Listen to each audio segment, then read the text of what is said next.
I'd never seen anything like that. I mean, I've seen Jiu-Jitsu, but those guys are amazing. A great honor to have the Machado brothers. Machado. It's Carlos Machado.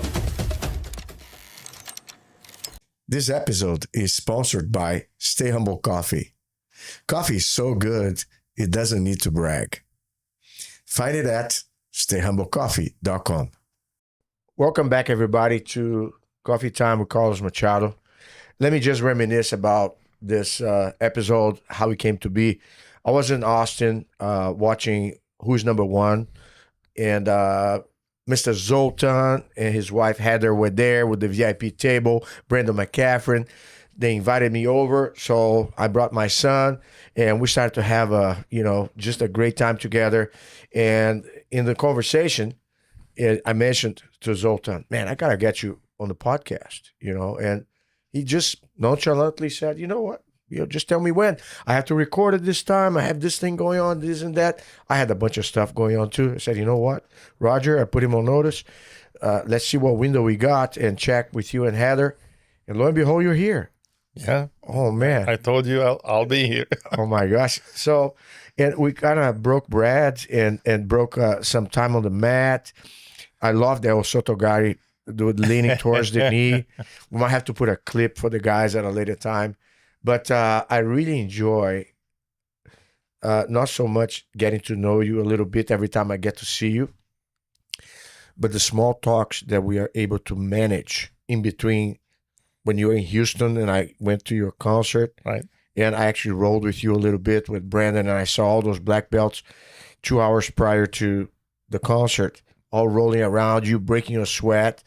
And then you performed, and then afterwards we had to, a bit of a chat. Then I see you at PGF in Vegas, and you are there just hanging out with the crowd, and it's literally, you're the same person no matter where you are.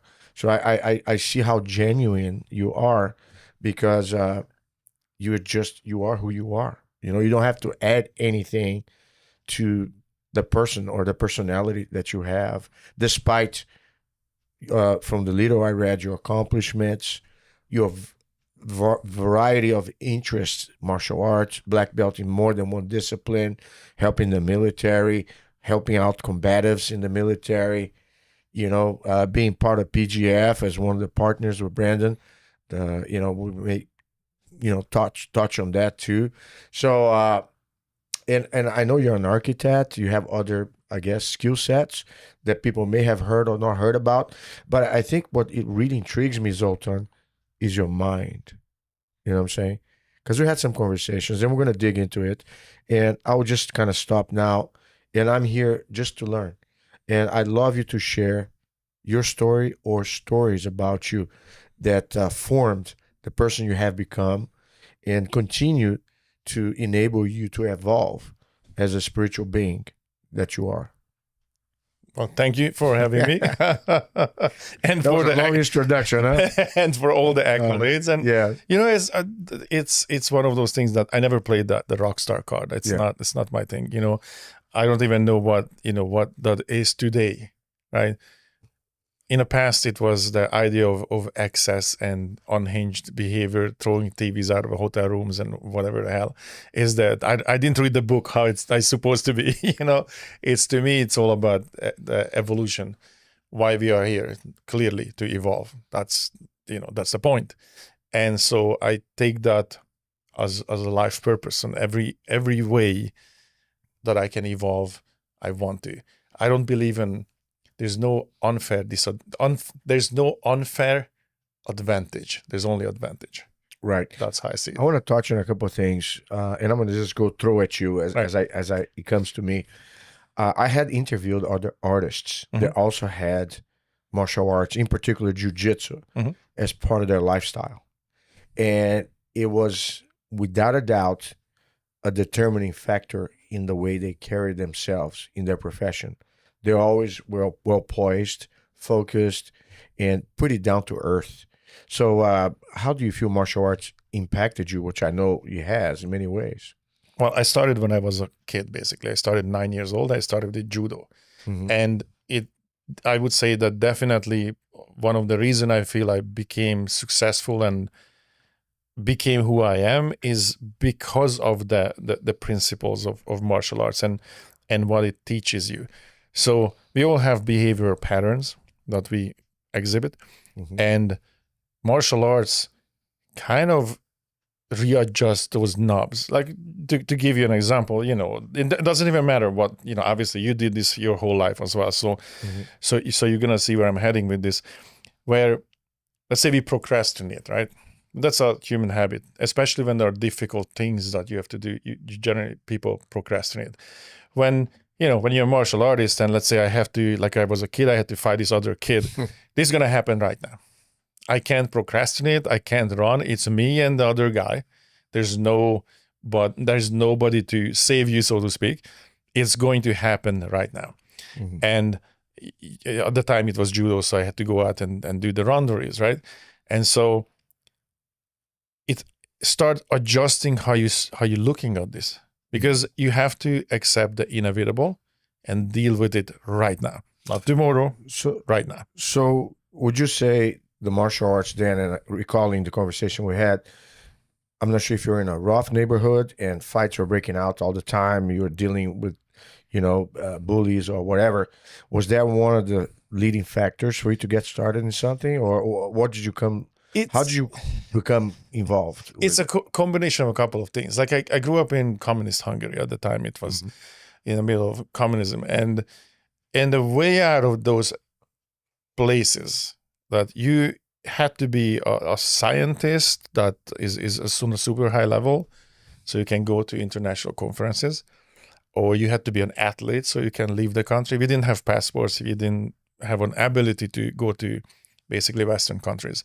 And at age 7, 8, I was like, I'm out of here. This is not for me. I already awoke pretty quickly what this was, the propaganda. And, I had a moment of clarity where I remember there was a strike in America. I think it was a transportation industry on strike. And, we had one TV channel and it was all propaganda.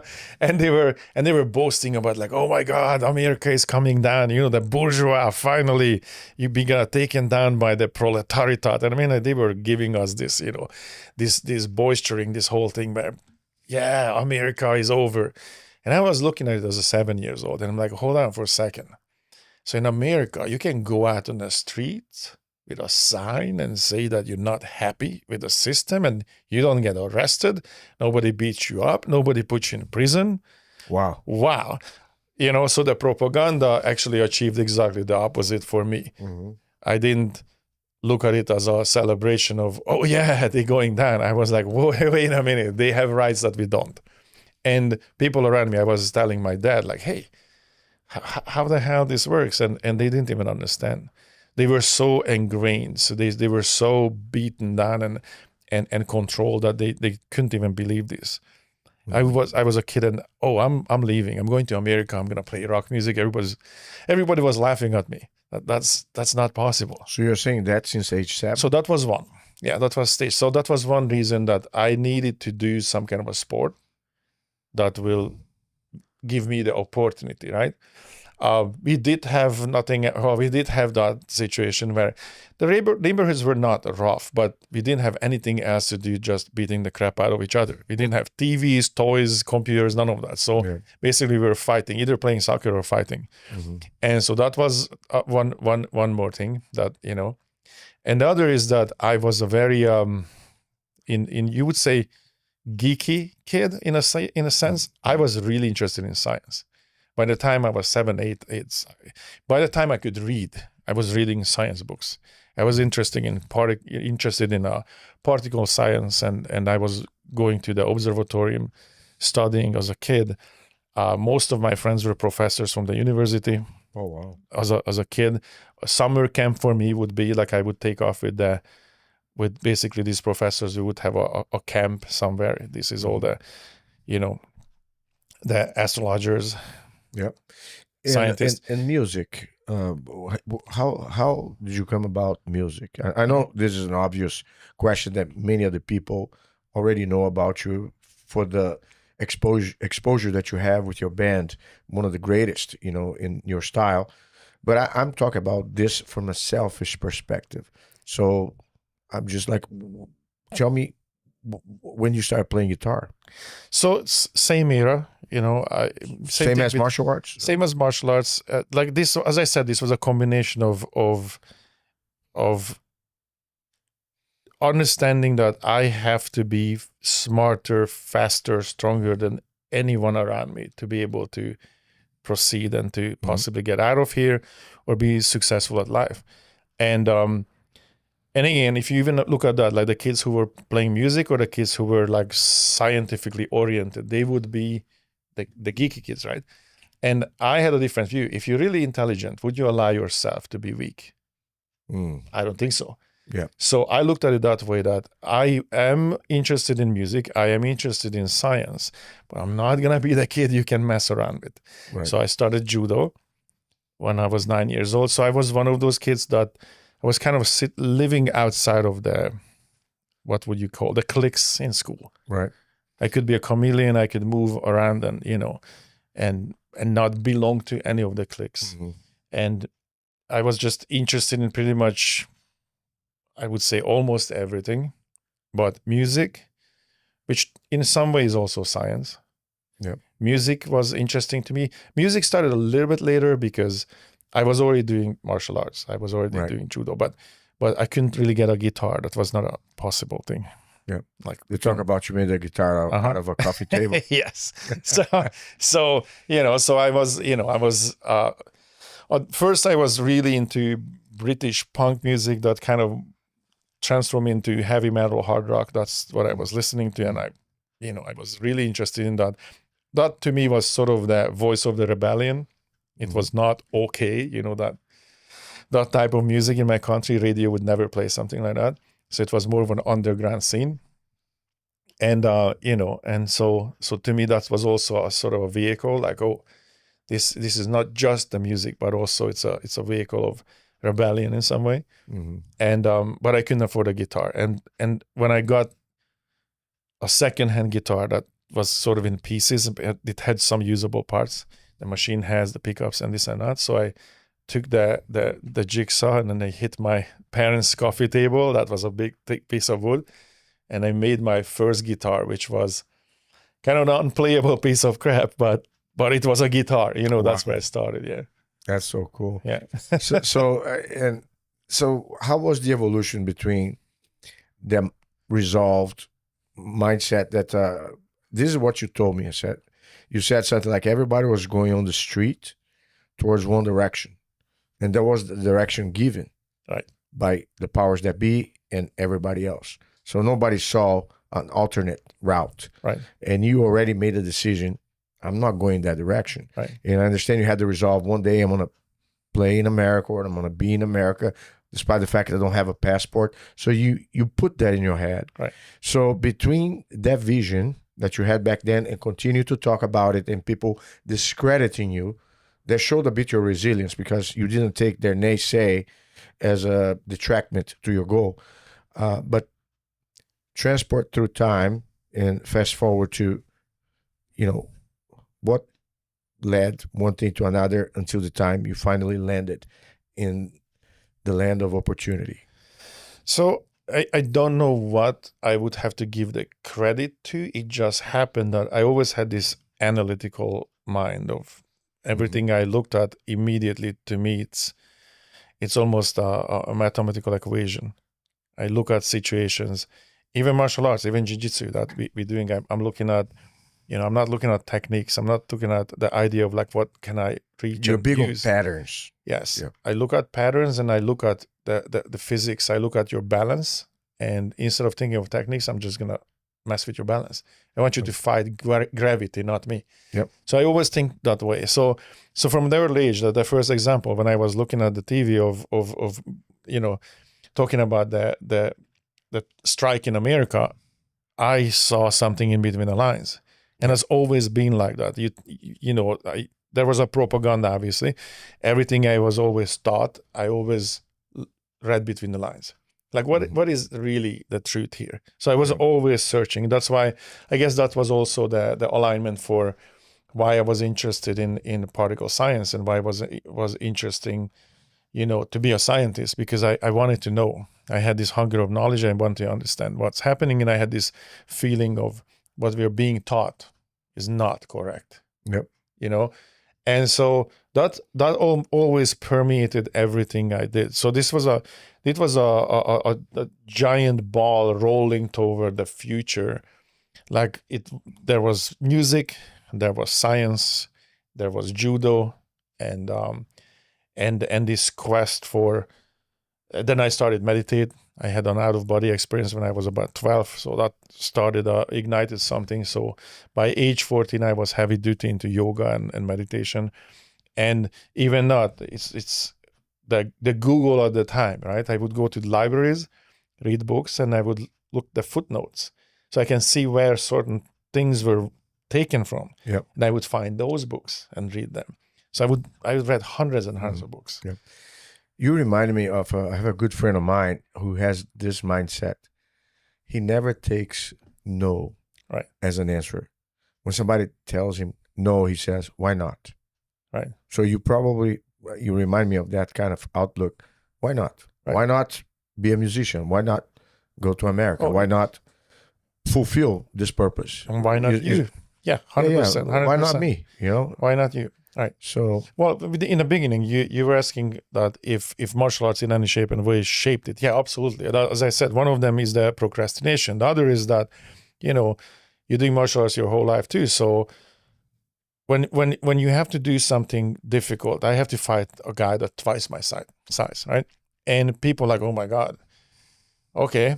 And I look at that and I say, well, this is an obstacle.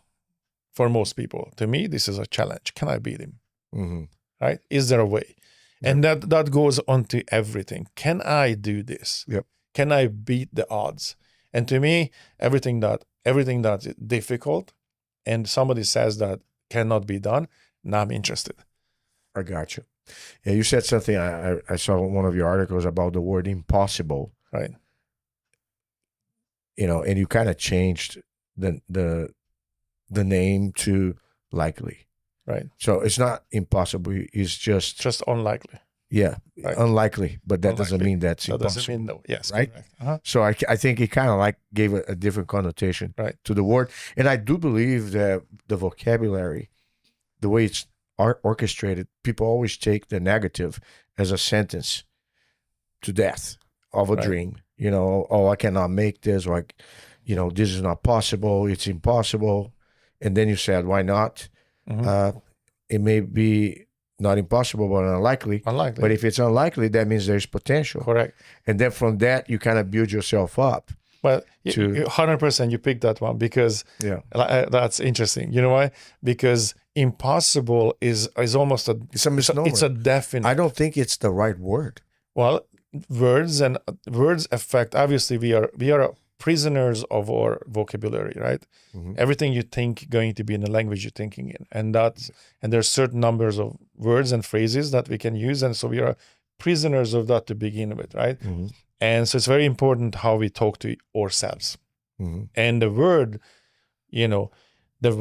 impossible is almost like it's a final state. It's impossible. Unlikely means unlikely, but it's possible. So unlikely turns impossible into a positive. Yeah. Like it's meaning it deletes that word. It makes it, it's unlikely, but it is possible. Yeah. And that's very different. And I do believe that those are the miracles that you have in your life. Mm-hmm. And I'm very conscious of those things where something is unlikely, right? Near impossible, unlikely is the same family, right? When something is unlikely and you did it, make a note of that, a mental note, and always remember. I have a ledger in my mind of the impossible things I did. And the reason for me to keep that ledger is that the more of this you have, the more of the miracles you remember. Yep. The next one is kind of automatic. Because most people defeat themselves by themselves, right? It's the fear of failing, it's the fear of being ridiculed. That's why people procrastinate. That's why people look at obstacles and keep them as obstacles instead of changing them to challenges. And that's why they don't even embark on the journey, because they're like, oh, I'm not ready. Well, you're never going to be ready. Mm-hmm. You just have to go. And so I keep this ledger of things that happened in my life that people would tell me that it was impossible, and I changed it. No, it's just unlikely. So, but I'm gonna go try. Do you, when you say ledger, do you actually journal or write things down? Yes. That so you can also remind yourself Correct. of Yes. the benchmarks. Absolutely, went absolutely. And then more of this you have when you look back at your life and you see the things that you did. Then, even though I keep the ledger, because ledger of what happened and the miracles and gratitude for what happened is an important equation that I have to keep. But what I wanted, I think I achieved it when these things are automatic now. When the ledger is long enough, right, and somebody says like, "Let's climb this mountain," I'm like, "Yeah, sure." Doesn't matter how tall, doesn't matter how, and I'm not talking about a literal mountain, I'm talking about metaphorically speaking, a mountain. When something impossible comes up, I don't have this, again, impossible. Is it? Or just unlikely? Yep. Right? And then it becomes automatic, and I don't even think about it anymore. Yep. It doesn't matter to me how difficult it seems. I'm just going to go for it. And this is when it comes in. If you remember your miracles, then there is no opposing force. You're going to stop sabotaging yourself by not believing that you can do it. It's very powerful. So just tell me, America, you stepped over here. Right. You recall your humble beginnings. Just give me the process. So when did you realize you were manifesting it? Right. Your vision. So coming to America, first and foremost, I always mention this, but I will keep mentioning it. When I came to America the first time, I was flying into New York City, and I saw the Statue of Liberty, and it actually really hit me, like emotionally hit me, like, wow, this is happening. This is something I only saw in pictures. I know the history, I know where it came from, I know what it meant, but I never seen it. Obviously, I never been here, and so landing in America, I had this. I was in a sort of a mental ecstasy for a long time. I would go to, and I'm proud of this. I would go to these parks where things that I only saw in movies, like it was a park that belonged to some kind of a college, right? It was a football field with a track around it, and because college students would be there, and I would just go to the park, sit in the park, see them play in the park, baseball or running around in the track, and there was this giant American flag, but I mean a size of a house, just flying in the wind, and just sitting there, like, wow, I'm here. There's this endless opportunity that we call endless opportunity, America, and the opportunities. To me, it was very real, because it's something that people use as a phrase, but there's a big difference that you heard it and you repeat it versus to somebody who grew up in a communist country, and most of the things were not possible. There was no way to and again, see, not possible, but I found a way to make it possible by coming here. So the avenues I could never explore, the things the books I could never read. I was just here. I didn't speak English. I had a couple of $100, a guitar, a bag of clothes. And I'm like, all right, but I'm here. And I would sit in that park just dreaming of, what I'm going to do in this country and the things I'm going to do. And I taught myself to speak English by translating a book, Shawshank Redemption. Somebody left it in the room where I was staying. And with a Hungarian English dictionary, I was translating it word by word. No understanding of grammar, so I had to figure that out. Took me a minute. And I would watch, I had a low black and white TV, and it has closed caption, so I can see the words and then hear the pronunciation. So that's kind of, I could understand. And once, it took me a good few months. Once I had a decent understanding and I could read, I would sit in Barnes and Nobles almost every day. I would go, and we couldn't afford books, but they would not kick me out. They would let me come in, and I would just read. Who's that guy right there? That kid sitting around and reading all the books. They probably all they knew you, right? Yeah, they just knew, like, oh, he always comes in here, so he's harmless. He just sits here and reads books. Yeah. That's amazing. Right. And same process, or by then you mastered the English? No, Or you I still- mean, it was no. By then, I could read and understand. In fact, for a longest time, if I wanted to make a phone call, I had to make myself notes, and I had to make sure that the conversation stays follow the script. follow the script, because if it derives, I'm not gonna understand. Listen, I heard stories of Korean martial artists Uh-huh. that spoke no English, but they have the script of a sales script. They would bring the potential client to the office, and they memorized the script, and they kind of figure out what the interjections or replies would be like. Right. And they stuck with the script. By the end of the conversation, Right. they were able to enroll the guy. Right. They had no idea what they're saying, but they memorized the script in English without speaking English, but just enough.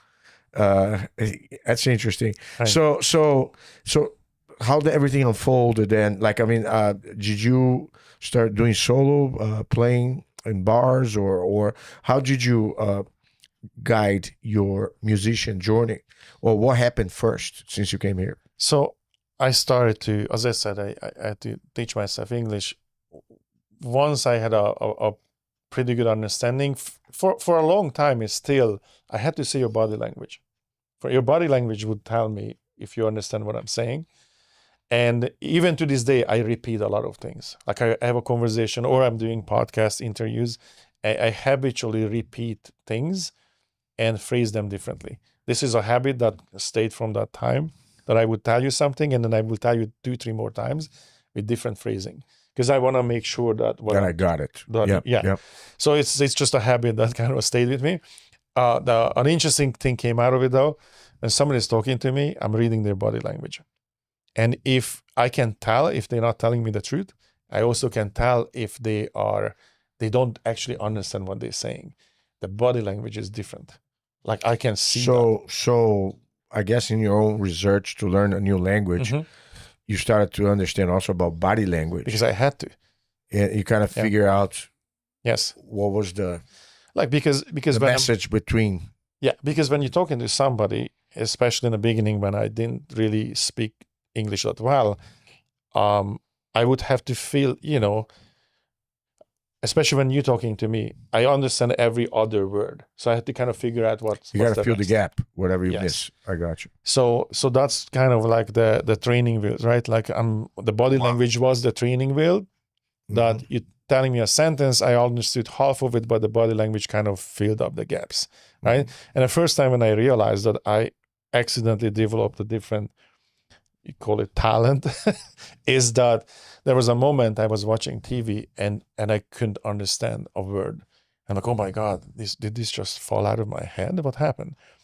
And then it happened a couple of times. And I thought that something is wrong. Like all of a sudden, I don't understand anything. And I realized the only time it would happen if I watched the news. Because those people just read. They don't actually think about what they're saying. And they have no emotions. They just read a script. And I could not understand. Wow. So that's when I noticed like, oh, I'm filling in the gaps by body language. No wonder mainstream media Right. is a dinosaur these days, right? I mean, Yeah. they still keep following the formula Right. of repeating out of scripts.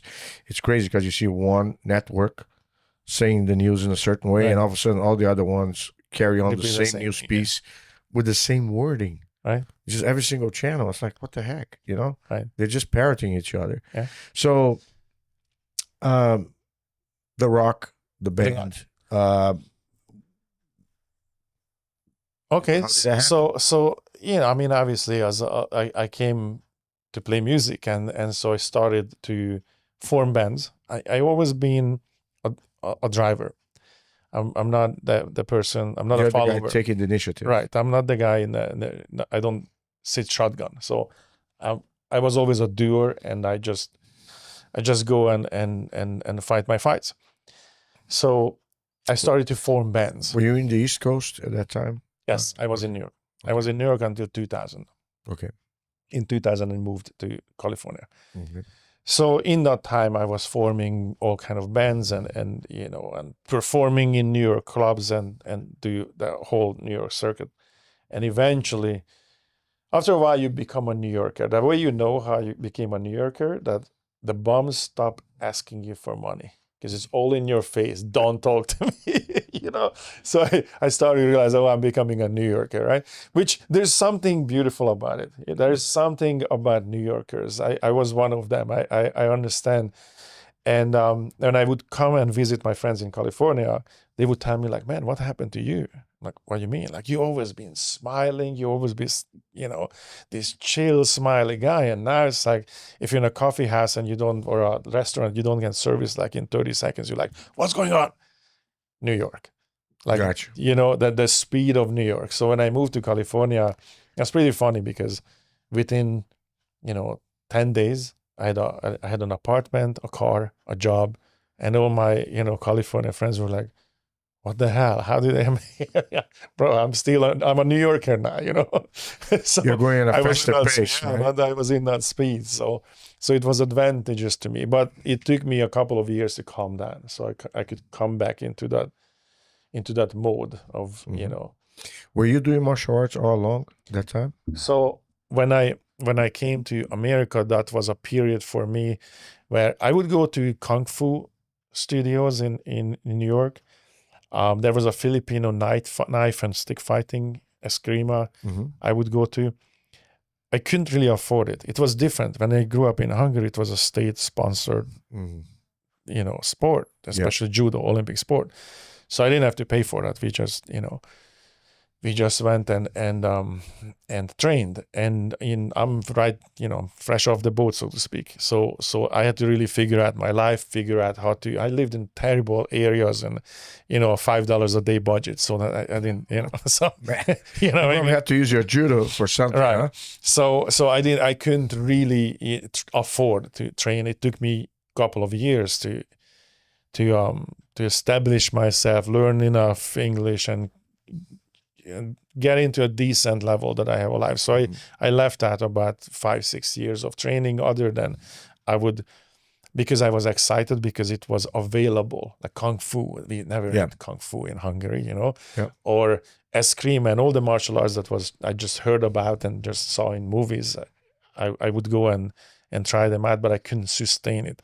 So it took me a minute to get back. So I had a low hole in the training. So tell me about the California dreams. Then you took you a few years to be more chilled. You had a job, you had an apartment, you had a car, and what was the deal? So starting in right before even I moved to California, another thing that I was doing that I was diligent about is I had access to yogis and spiritual teachers that I also didn't have access to. I was heavy duty into yoga and Eastern philosophy. I probably read everything. Probably read everything there is to read Eastern philosophy. I used to listen to or hear Paramahansa, Yogananda. Yeah. You check him out as well? Yeah. So I read a ton of books, and then once I was here, I could go and practice yoga and practice. But I was more monasteries or some temples. Yes, like I spent a lot of time with Sri Lankan monks, and but they were the Hinayana path, which is like very. Is that after America? Or? No, this here's America. In New York. It's still New York. Oh, so you had this is Sri Lanka temples here. Okay, this is still New York, yes.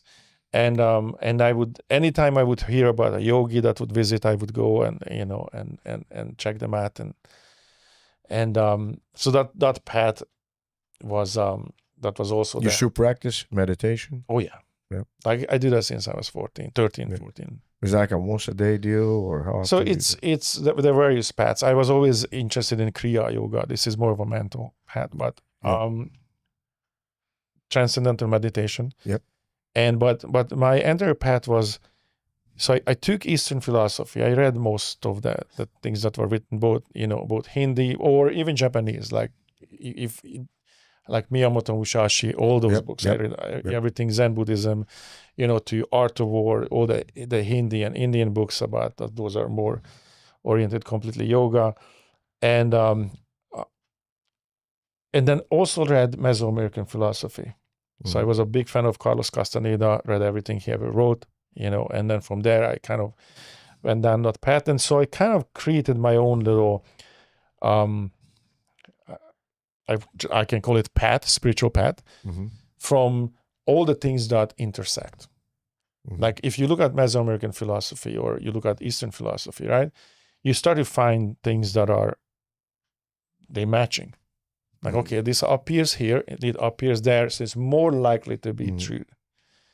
So certain practices, certain things that these paths include, when I can see like, okay, this particular practice happens and I find it 3, 4, 5 different places, then there's a reason for they that. correlate, right? Yes. You see different religions when you compare them. Right. They have universal themes Right. that play out, or mythological, Correct. Stories. And there are some things that are very specific. And then when those are very specific, then like, oh, okay, there is a reason why all these people figured this out in the past. So I would have that sort of life path with me. And now I'm moving to California around 2000. So I moved in actually January 2000. I moved to California. Very quickly, I established myself in California. By this time, I'm speaking English as I'm speaking now. Yeah. And then same thing, starting various bands and working on that. In the same time, I'm basically working as an art director. I was a designer for various companies, and as an independent art director, I was working for many, many different design studios. You remind me of Robert Rodriguez, the director, movie producer.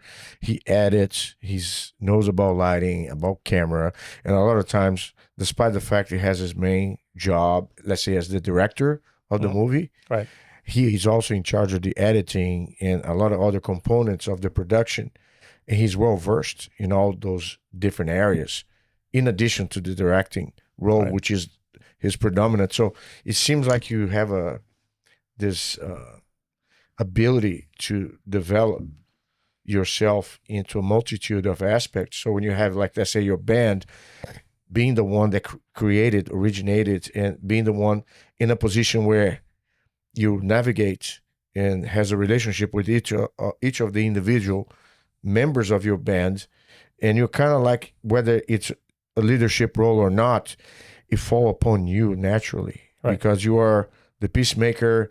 You are the one that handles. They come to you for advice. That's really interesting, that part. So I'm almost like trying to not rush you into that, but I'm intrigued, because this is like the path of the warrior, and the sage at the same time. Right. You fight through your battles, but you always try to find wisdom in the respite. You know what I'm saying? You seek the advice of the monks in the temple. It reminds me a lot of my uncle, late Grandmaster Carlos Gracie Sr. He was always in solitude. He was always meditating. He was always doing whatever rituals that he did. He was very well read. Right. He had an attic with thousands of volumes, mainly anatomy and physiology, but a lot of those on Eastern philosophy as well. So, tell me this part, how you navigate through relationships, because I feel like you are, whether you admit or not, you're a rock star. You know what I'm saying? You have that position by what you have accomplished.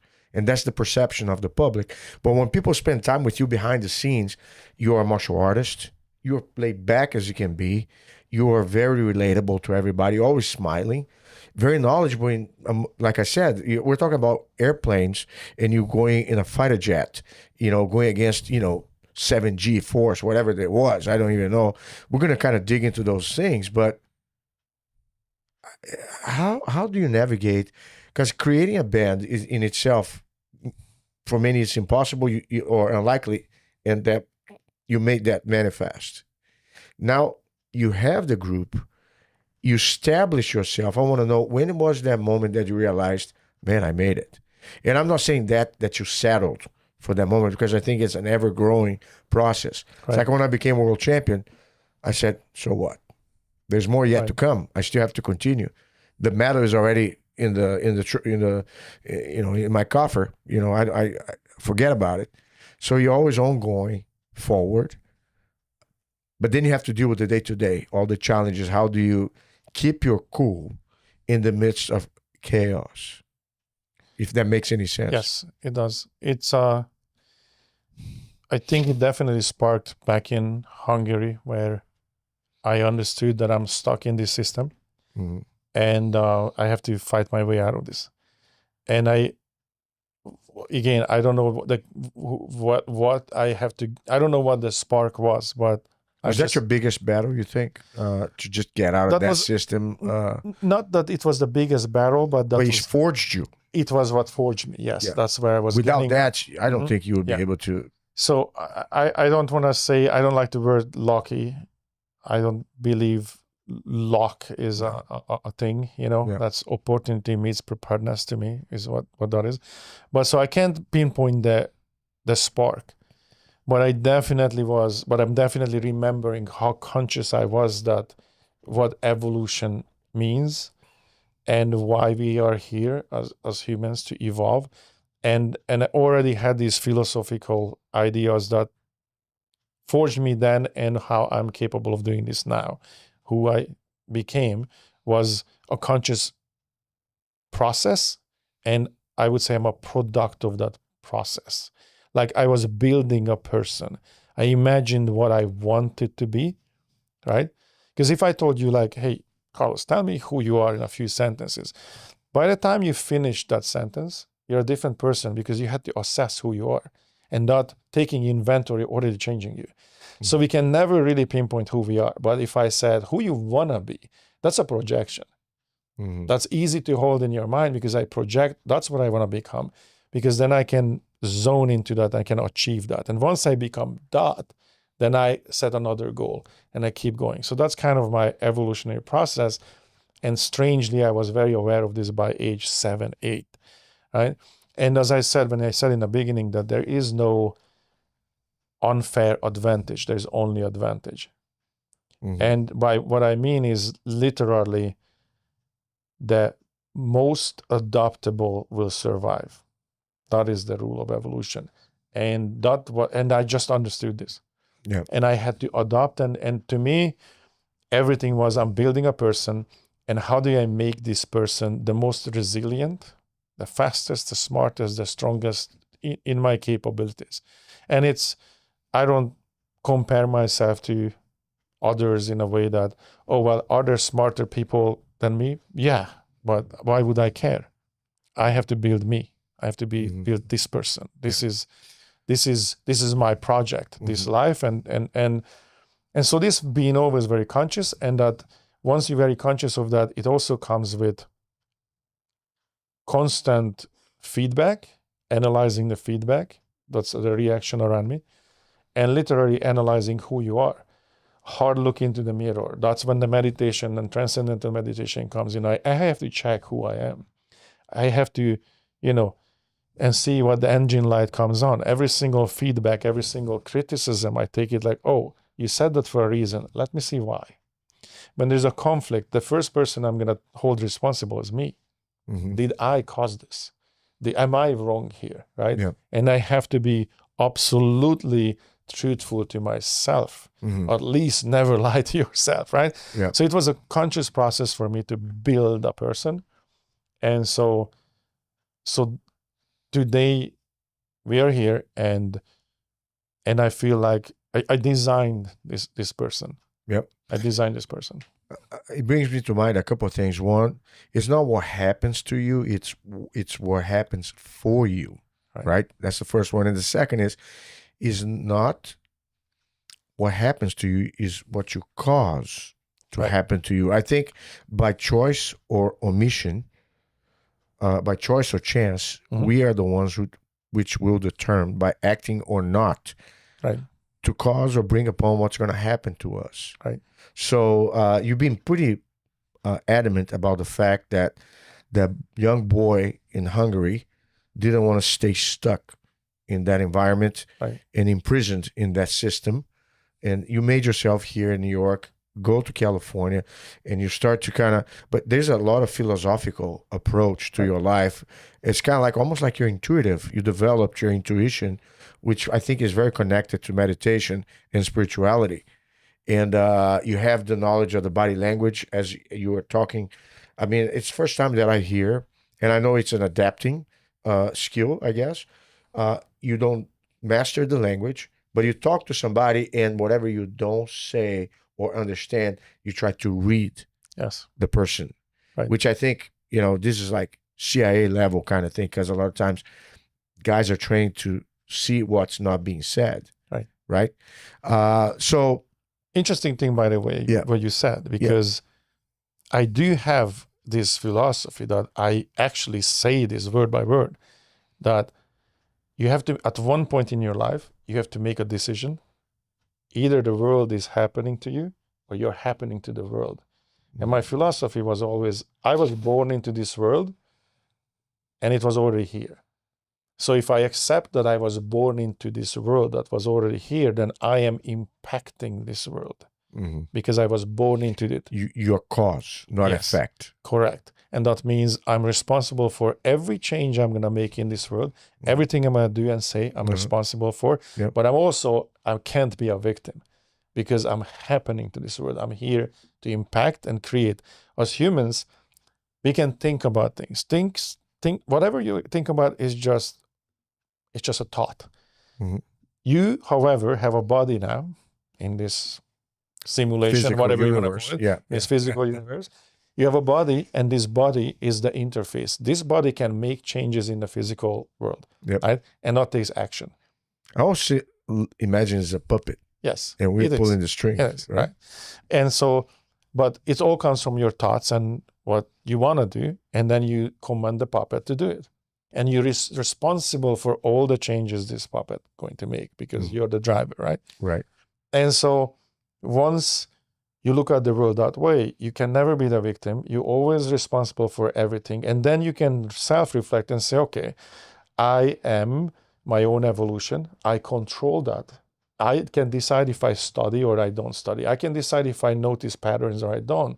But that's also, if you do, then it doesn't matter if I play music, martial arts, or I snowboard, or whatever task you're going to give me, because I am going to approach it the same way. How do I evolve into this the most efficient way? That's why I can, in fact, do whatever it is given to me, because I will evolve into that. Throw I don't know, quantum mechanics at me. Yeah. That's mind-boggling, isn't it? I can go ahead and just pick that apart. Yeah. Whatever task it is, I'll figure this out. And it gives you two things. A, you, as I said, you project the person you want to become, and you will evolve into this. That's the fastest way to evolve. There's no confusion because I painted the picture. This is who I want to become, and I can achieve that. There is no confusion. There's no sidetrack, and I will go maximum speed to achieve that and keep going. And this is why I want it to be, want to fly airplanes, want to do martial arts, whatever it is, whatever I'm interested in. And then the second part is what is necessary. It's necessary for me to understand psychology. It's necessary for me to have really deep understanding of both philosophy, psychology, and communication. If I have those skills, I can have a conversation with anyone on this planet. In seconds, I can figure out what is interesting to you, what are the subjects that are interesting, and what is it that makes a person, what motivates a person, I should say. Yep. And then I can be at service, because that's the rule. You have to be also at service, right? Like people look at I share that with you. the kings of the past, right? What makes a king a good king? A king is actually a servant of all the people. Yep. That crown is heavy. Yep. Being a boss of any, being the professor in an academy, being a boss of any business, if you are the right person for the job, that crown is heavy. You are responsible for everything that happens in your academy, everything. I always have that feeling when I teach, Right. whether it's an academy class, whether it's a seminar with wherever amount of people, I'm there for them. Yes. It's not the other way around. They're there for me. I'm there for them first. So I always take that position because it always keeps me with the perspective that I'm there to serve them first. Yes. I'm honored and privileged with the fact that I still have people that may choose to come to a class that I teach or attend an event that I'm an instructor at. So that keeps things in perspective. But so we're going to talk about martial arts in just a second. Let's get the music out of the way. And I'm going to just fast forward because a lot of times people already know about your group and they can Google Five Finger Death Punch. I really enjoyed the melodic. I'm not a heavy metal guy, but your music is melodic. Yes. You know, so I can kind of like listen to it. It's funny because when I went to Houston, when Brandon invited me over and I was there on stage with you, you know, I trained with you beforehand on the mats and stuff. I don't think there was a song that I didn't enjoy. You know what I'm saying? I was like, man, I can dig this. And it was, and until then, I was kind of lame in regards to knowing enough about your band, you know, believe it or not. I did see the enthusiasm of the fans. I saw the sold out crowd. Roger was there. Roger, you know, he comes from the 20 years in the military, and all his buddies, they dig it. Five Finger Death Punch, you know. So just tell me about the journey. Like, when did you realize you made it in that field, and how it is your day-to-day in dealing with teammates, the creative process, the grueling process of doing tours and everything else? And yeah, just give me an overview. So there was not a specific moment when I could say like, okay, this was the moment when I realized we made it. But it was very gradual, obviously, that as the band was growing, I was always interested in the chess game, basically playing the game of life, playing the game of a career, right? And so I'm always busy with that next step. What's next? How do I make it better? How do I make it bigger and better? And how do we throw a bigger show? How do we put more stuff on stage? How do I make it more interesting? I'm always kind of busy with that. That's sort of my mindset. And so there was not really like 1 second that, you know, that happened when I thought like, oh, we made it. But there are definitely milestones when, you know, walking out on stage. I remember in England, we were walking out on stage, over 100,000 people. Wow. were present. It was a big festival and download festival. And as I was walking toward the stage, I could hear the crowd screaming, "That punch, Five Finger, that punch." And the stage was shaking. It was so loud. So as we were walking on stage, the whole stage was just shaking from the voice of so many people. Those moments definitely burn into your memory, like, oh my God. And then you walk out on stage, and as far as I see that, you know, into the event horizon, just people. And so there are those moments you definitely Kind of hit you, yeah. You know, definitely. That's a sight to see. Yeah.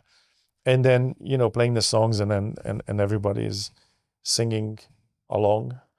One of those moments, a couple of those moments were actually in Brazil. That, you know, both Sao Paulo and Rio, when the first time we went there, I had no idea what to expect. And there were over 40,000 people, and they were singing every word to every song. I'm like, oh my God. Can I tell you something? American artists, when they go to Brazil, they get surprised that the fans know every song by heart. And they will sing along with you as long as it takes, you know, every piece of it. It's crazy, right? Yeah. So that was a shocking experience. Also humbling in a way that my girl, Heather Gracie, was with me. Yeah. And we would walk around in the streets and people would run up to me with a camera, like, "Hey, can we take a picture?" And then they would hand me the camera to take a picture of Miss Gracie and them. And I'm like, oh, you're stealing my thunder. Apparently her family is famous in Brazil, right? But that was pretty funny that we went through, and it happened over and over. I'm like, are you kidding me? I'm not bringing you anymore. You're stealing my thunder here. Yeah. But yeah, it was incredible. And you're right, not just one song. They were singing every song. Yeah. Those are the moments that you will obviously remember. Then we went to, well, okay, since we mentioned the military, so we played a lot of shows that are generally not on the schedule. Yep. Meaning the public doesn't know. Yep. We would get on military transports, and we would arrive into the craziest places that you can imagine. I've been in Iraq many times, Kuwait many times, from naval bases in Japan to Okinawa Island to, the Pacific Rim, to Germany, England, all the US bases. We would go and play these private shows to the military. And there were those moments when we were in Iraq and we were in Mosul. That was the forward operating base. That was the farthest that the military went. That was a war zone when we arrived. It was not a joke. And so being there and no lights, because then it's a target. Yeah. So we didn't really have lights. And then we were like, oh, I guess we're going to play in the dark. And then the guys would bring up a couple of fire trucks and they put on the lights on the fire trucks. That was our light show. Yeah. And then I can see the PT belts like reflecting in the dark. And those moments that to be there with those guys, and everybody's like, oh my God, I can't believe you guys are here. I'm like, man, if you guys here, we are here. It's just what it is. Well, you don't have to, we have to. We're like, well, you didn't have to either. You enlisted. So yeah, we are here. So there were those moments. And I remember finishing the song in Mosul, and then the cannons are going off. I'm like, okay, this is still happening. Wow. Right? Oh yeah. No special effect there. Oh, that was a special effect. So that was a pretty good finale, Yeah. So there was those moments we were in Camp Liberty in Baghdad, and we're playing this show. I don't know, 2,000-3,000 soldiers standing completely like stiff and watching the show. So the first two songs, everybody was just kind of standing there, and everybody's in fatigue and sidearms. They have weapons on them. You're playing the show, and all of a sudden, we had a detail that was protecting us. We had to wear the chest plates, everything. So we had to do the whole 9 yards, right? And so we have a security detail with us, and the captain that was running the security detail runs across the stage after the second song and jumps into the crowd. Before he landed, all of a sudden, all the soldiers understood, like, oh, this is a real rock show then, right? Because the captain did it. So as he didn't even land yet, there was just dust. Like a mosh pit of 2,000, 3,000 soldiers. I don't even know how big this crowd was. Just the dust, and you just saw everybody's moshing. And all of a sudden, the soldiers started to spill on stage, like they were, crowd surfing, falling on stage. And, they had sidearms and everything. And so they were getting on stage, and, the military police was trying to stop them, but no chance. It was insane. Too late. At one moment, our singer stops and goes, all right. Anybody, if you have grenades, get the hell out of the mosh pit. That was the running joke. Or taxis were, Black Hawks. It was... Those moments are, So I know you asked, like, when did we make it? But I can't pinpoint that. But I can remember. You have those moments memories. when I'm like, man, this is happening. We are here. Yeah. We're doing this. Do you have any questions, Roger, from your military background that in regards, because you're a music You were there, aficionado? I was there actually. right? Yeah.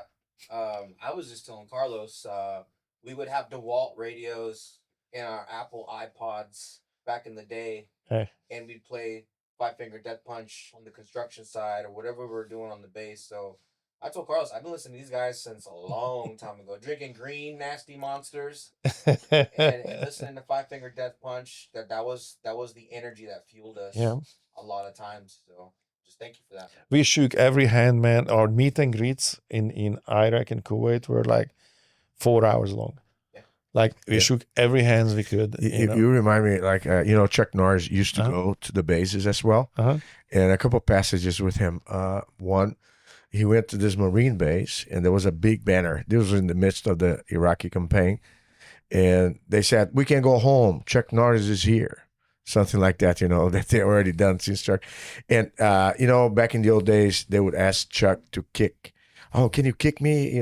So instead of greeting, everybody would like handshake. Can you kick me? So he had to do like, I don't even know how many kicks. And he had hip surgery, not long before then. So he said, no, I cannot do it, but I can choke you. So he was doing jiu-jitsu back then. So he started to put chokeholds on a lot of those guys. And you're talking about the insurgent zones. He had a helicopter ride from there to another base. And he noticed that the pilot was just going left and right and left, up and down, very choppy flight.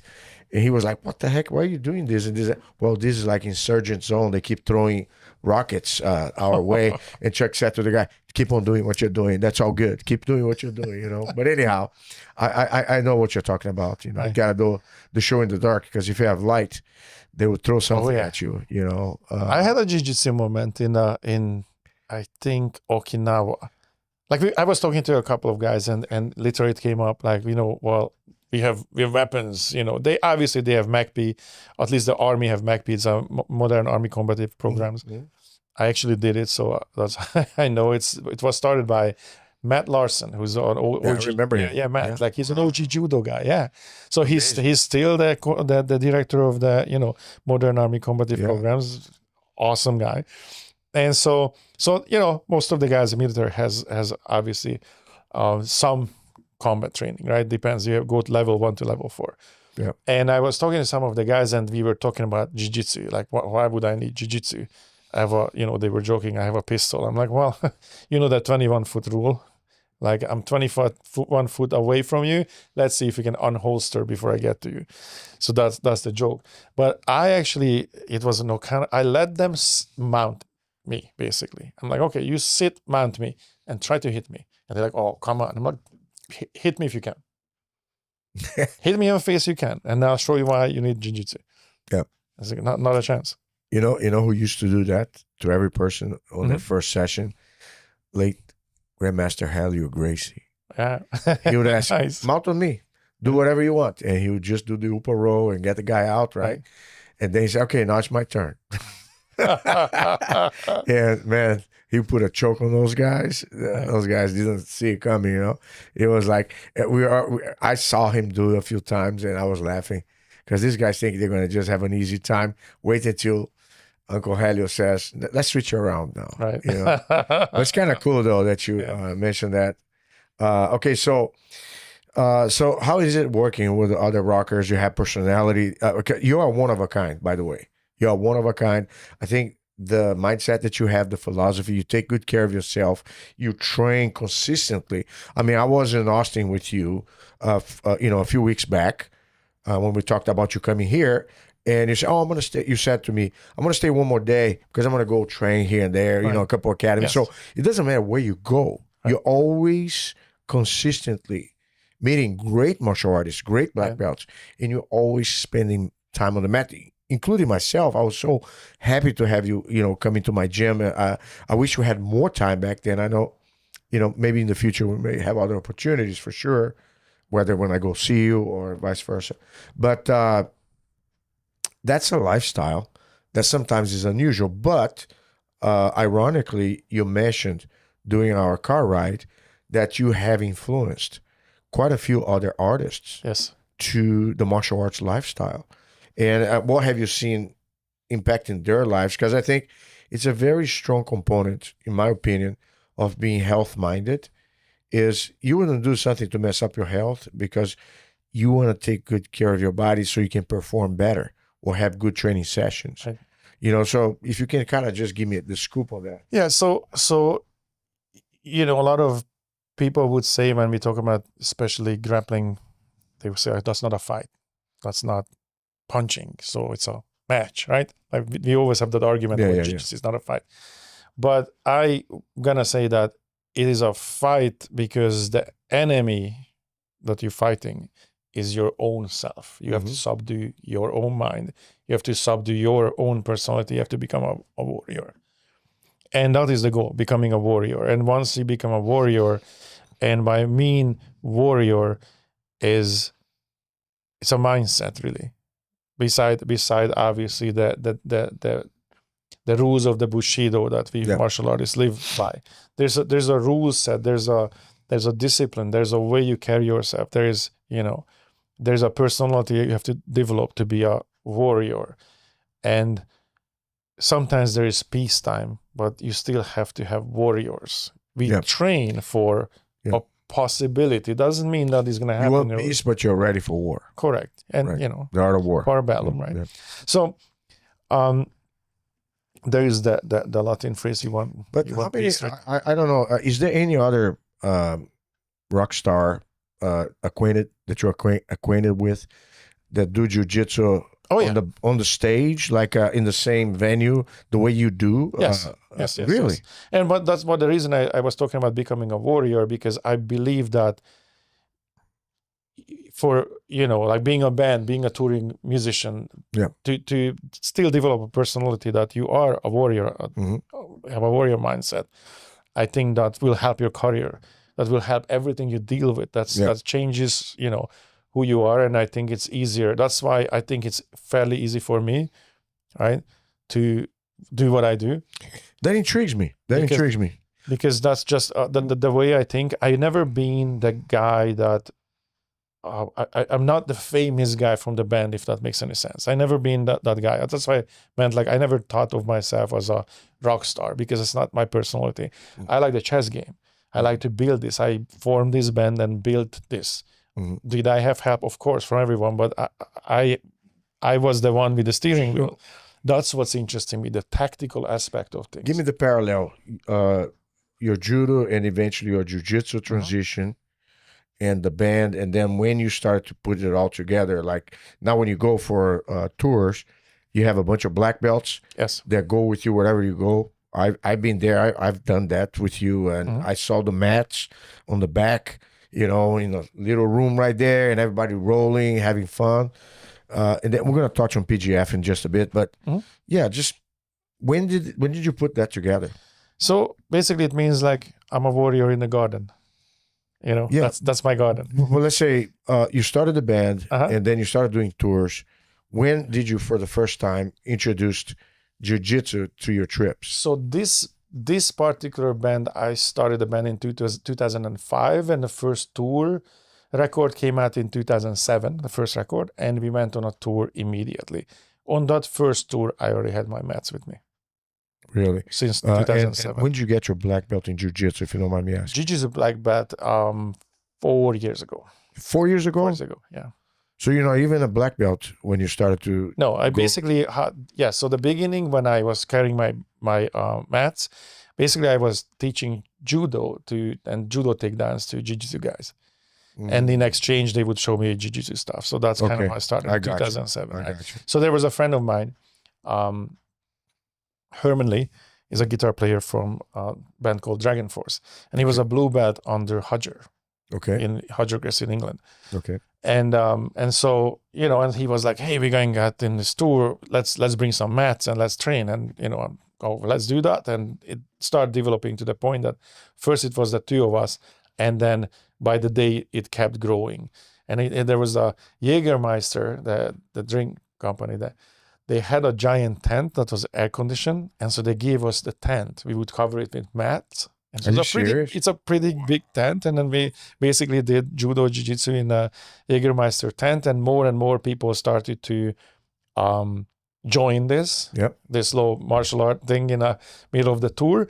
And then complete accident, somebody that I kind of knew, I just had no idea that he was doing martial arts, because he was also a guitar player. Wasn't on this tour, he was a guest, came out for a couple of days, and he saw that we're going to train. And his name was Chris Robinson. And he was a black belt under Hoyler. And so I had no idea. I just knew him as a friend of a friend, guitar player. And he's like, oh, you guys train, judo, jiu-jitsu, and tells me that he's a black belt. And he goes, I'm going to stay on the tour because a couple of days from now, we're going to be in California. I can hook up a private lesson for you with Hoyce Gracie. I'm like, are you kidding me? That's like, are you serious? Like, yeah. So this is my first jiu-jitsu private was with Hoyce. So we arrived to California and we go to neutral grounds. That's Nutrograms is an academy owned by Evaldo Lima. I don't know if you know Evaldo. Yes. Yeah, he's a prominent figure, as well. Yeah. I love Evaldo, sweet guy. And so it's Evaldo's academy. And so I go there at this time. We were in California for a couple of days, so I started to hang out with Chris's friends. They were black belts. Evaldo, there was Ivan Kravitz. All these guys are, Yep. Jiu-Jitsu black belts. So, we hang out for a day or so, and then comes the day when I'm supposed to train with Royce. So I go to Nutrograms, and all of a sudden the door flies open. Royce just kicks in the door, slams his bag on the ground. He's like, I'm so freaking mad. I'm going to kick somebody's ass today. And I'm like, I have a show later today, and I'm looking around and everybody's like, guys, I'm looking for, everybody knows that, I need my hands to play guitars because he's Royce Gracie and he looks mad, right? And so, and everybody's like, oh yeah, I have to pick up the kids, and oh yeah, my knee brace, I have to, everybody was kind of evaporating. So you're left alone. And he looks at me like, you get on the mat. I'm like, oh my God, this is how this is gonna work out, right? So I go into the center of the mat, and he went all the way until we fist bump, right? Like, okay, let's go, let's combat stand. I'm like, okay. And all the guys are standing at the wall, all the black belts, right? And I'm wearing my judo black belt, which I should have not, right? This is a jiu-jitsu place. I should have put on a white belt. And, and I'm like, panic of like, guys, does he know this is, I'm not a jiu-jitsu black belt. And I have a show later today. And so, and he's mad. And then so, okay, let's go. And he bumped my fist, and he saw me like I'm just looking at my corner of my eyes, and then start laughing. I'm just messing with you. They were all in on the joke. They were just setting me up. So that was my that was my first actual first introduction to jiu-jitsu. So he rolled around for an hour and showed me a bunch of things, and then after that I literally told them, okay, I'm gonna give you my black belt, my judo black belt. Give me a jiu-jitsu white belt. I'll start jiu-jitsu. Right? Because I have a pretty solid kasagatame, and I have some pretty good judo nevaza, but man, that's a difference. So jiu-jitsu grand fighting in nevaza transitions to work with. I was just like, okay, this is a whole different level. I mean, besides this is Royce Gracie, right? And I was like, okay, I need to know everything about this. And as a joke, kind of symbolically, I'm like, hey, take my judo black belt. Now, of course, he didn't, but I was just joking, and give me a white belt, and I started jiu-jitsu, and I did. Mm-hmm. That was my first. And so we finished that tour, kept training jiu-jitsu, and every tour I added more and more guys that I could. So the last tour that you came out on, I had 2 video guys, both of them were black belts. Couple of guests. I mean, Brandon was there just, as a friend. He's a black belt, but my rigger is a black belt. My tour manager is a black belt. I had about 7 black belts on the crew. So when I'm hiring guys to do now, so this is and I asked you, it's usually the same group of guys that kind of go along anytime you have tours and stuff like that. Is your manager for your tour the same one that manages PGF? Or is that a different one? No, different one. Okay, just so PGF is a totally different. Yeah, and I got you. No, but I saw the same personnel. Cody. Cody. So Cody is my tour manager, and he is not a black belt.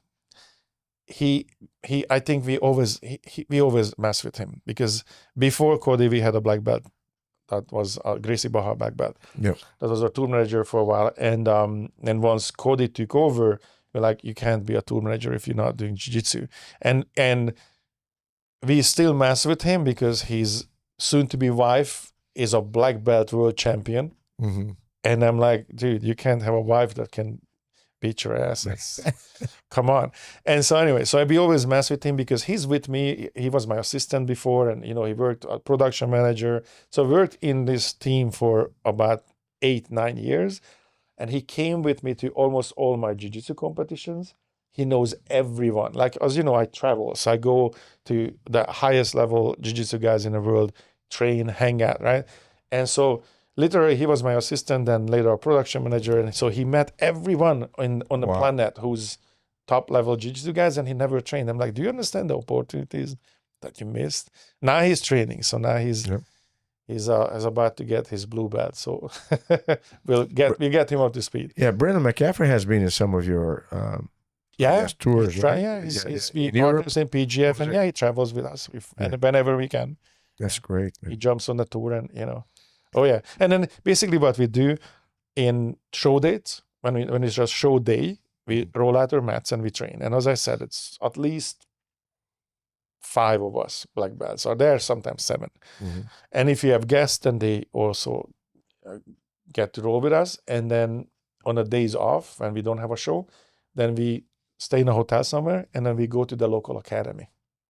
So this is how I know all the, whatever country you point at, I have somebody there that we can go and has an academy and we can train with. That's so awesome. Yeah. So whether you are on the spot or you find a place alternate, but you always have your mats regardless. Yes. Mm-hmm. Okay, cool. And that's since 2007. So when you talk about the Professional Grappling Federation, the PGF, when I spoke to Brandon McCaffrey briefly, by the way, I was mesmerized by their rule format, because even matches that you have a tie, since it's just submission based, they're exciting enough that you don't miss a beat. As a spectator, a draw is like a near-death experience. They're almost killing each other.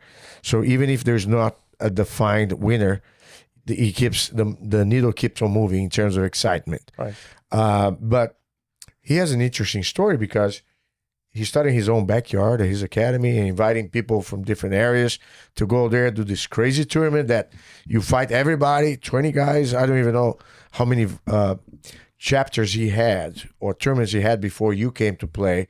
But from what he told me initially, I guess you were traveling around, or you heard of it, or it was in between your tour dates. You just flew in on your own in the middle somewhere in Alabama, and you're just hanging out there, his gym, watching the whole action.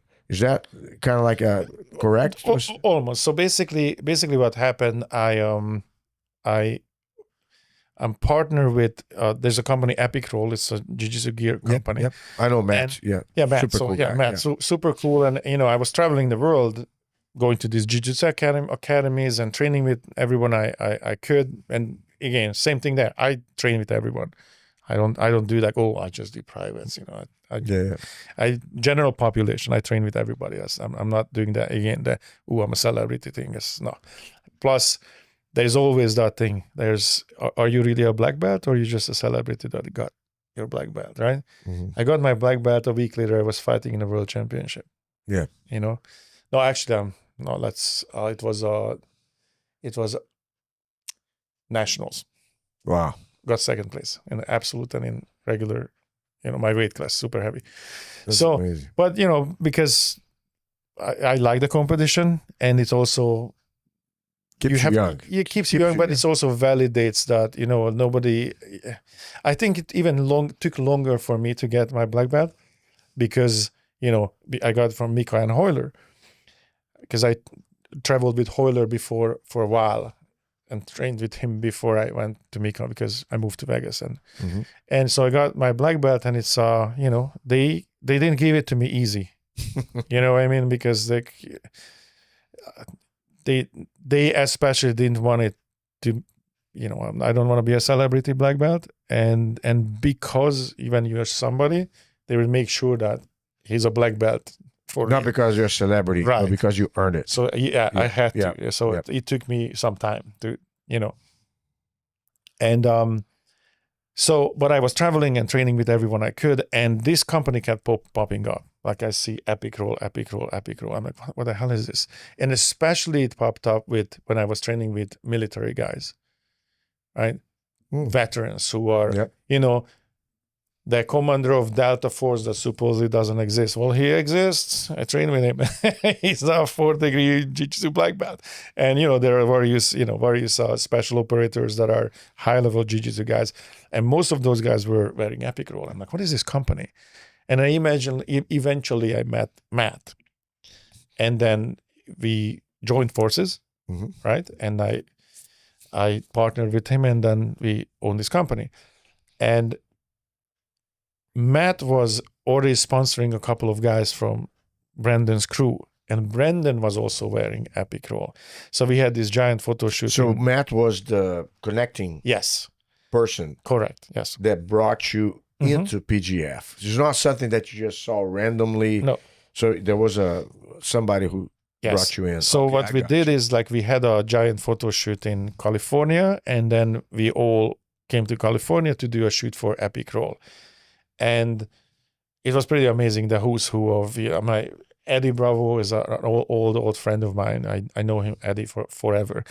He was, funny story, Eddie, when we dropped our first record and we had our record release party, Eddie was there and he was the one announced the band on stage, this new band dropping the album today, Wow. Five Finger Death Punch, Eddie Bravo, right? Are you serious? Yeah.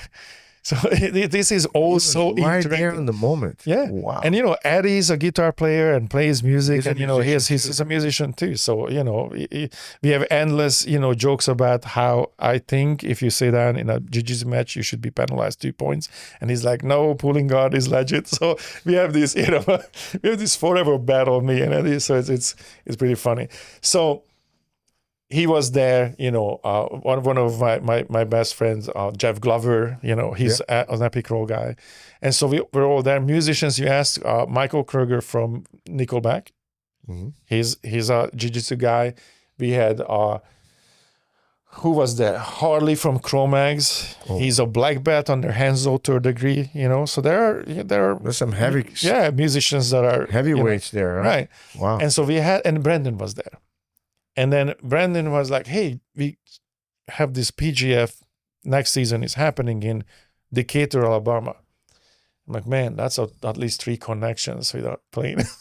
that's somewhere in the boonies, right? And it's like, hey, if you guys want to come, like we would love to have you there because it's, it's a team based as you know, if you guys could sponsor a team and you would have an Epic Roll team and then you guys would be the coaches.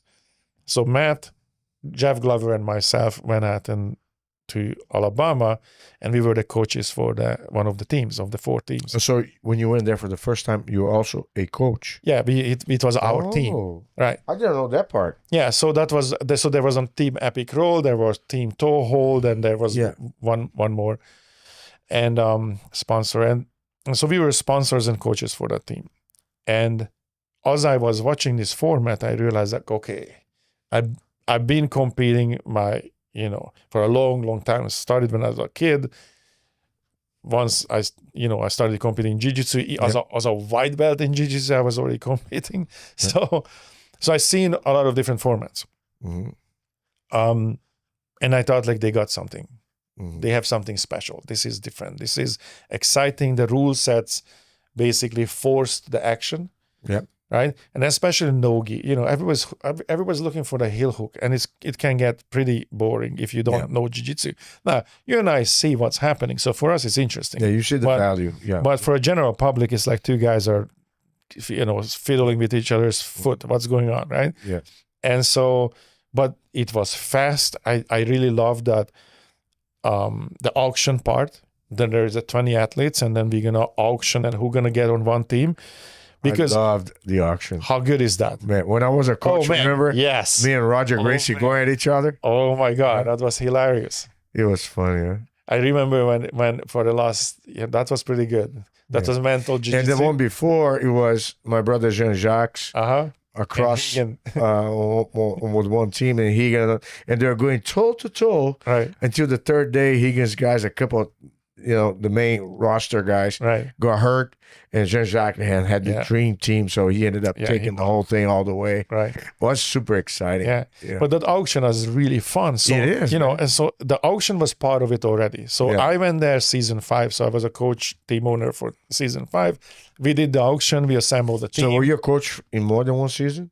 I was only that one. The reason for that is because after that, I partnered with Brandon and Keelan. Yes. So I couldn't be the coach because I'm an owner. I understand. So it's not fair at this moment. So, but the first moment I saw this, I thought they had something special. I thought like, okay, this is interesting. And sitting with, sitting down with Brandon, spending like 3-4 days with them, understanding what he's trying to do, I told him like, look, I think you have something special, but this is in, Alabama, Decatur. This needs to have a lot of money injected into this. We need to put on a prize money, and we need to move to Las Vegas. And I'll handle this. Let's partner up and let's make this into one of the most important promotion in Jiu-Jitsu, because this actually has a possibility to entertainment for the regular people who not necessarily understand Jiu-Jitsu. That's one of the main requirement for Jiu-Jitsu to explode, that just people who are not understanding Jiu-Jitsu can watch the mainstream public. And and be entertained. So this has to be entertaining for the regular public. I really like the aspect that sometimes you end up being in a team with somebody who's otherwise your mortal enemy, meaning in competitions. Yeah. But now you're in the same team, you have to help each other. You got to help each other out. Right. So I thought that makes it fun. How this is fun, how crazy stories can emerge from this. I thought that was incredible. And so I told Brandon, I'll put up the price. I'm going to put up $100,000 for the price, because at the time that was not unheard of in Jiu-Jitsu. And I said to him, like, look, let's do that, because it will generate this idea and we can possibly accomplish this goal to create a future for grapplers, Jiu-Jitsu guys, so they can look at this as a possible career choice. Because if you think about it, what we do, right? What we do in competition times. I buy my plane ticket. I buy my hotel. I fly somewhere. You spend all the money. I fight. For very little return. Right. Yeah. I have my matches. And if I won, I get a medal and I go home. Yeah. And it's cool because it's, for me, it's like, okay, I did, this is proof of work. I put in my time and I got a medal. That means my jiu-jitsu was tried on the big stage against other black belts who train hard, and I won. So this is proof of work to me. It's nothing else but proof of work that, okay, my stuff works. But it cost me money. I'm not a professional. I'm not getting paid, but can we change this? So this was one of the ideas. Can we change this? Can we change this into a world where Jiu-Jitsu can become a career choice for somebody, especially the kids coming up? I mean, like, I was just looking at those little 5-year-old peanuts in your academy. I'm like, oh my God, these little baby savages, right? I imagine when these guys are 18. To have some sort of opportunity. Right. So can we create a world for these kids that there is a sense in more than just training? It's good for you anyway, but if it can give you a career. And so that was kind of the goal. And that's why I partnered with Brandon and Keelan. And so it's basically Heather Gracie, Keelan Lawyer, Brandon McCaton, and myself is now basically the PGF group. And it's exploding. Yep. It's exploding, and as what I'm seeing now and where this is going, I think we are going to definitely able to do this, to elevate this to the point where this is gonna give a runway to a lot of athletes and see this as a career choice, not just jiu-jitsu as in training and good for you and self-defense and personality upgrade, but also as a career.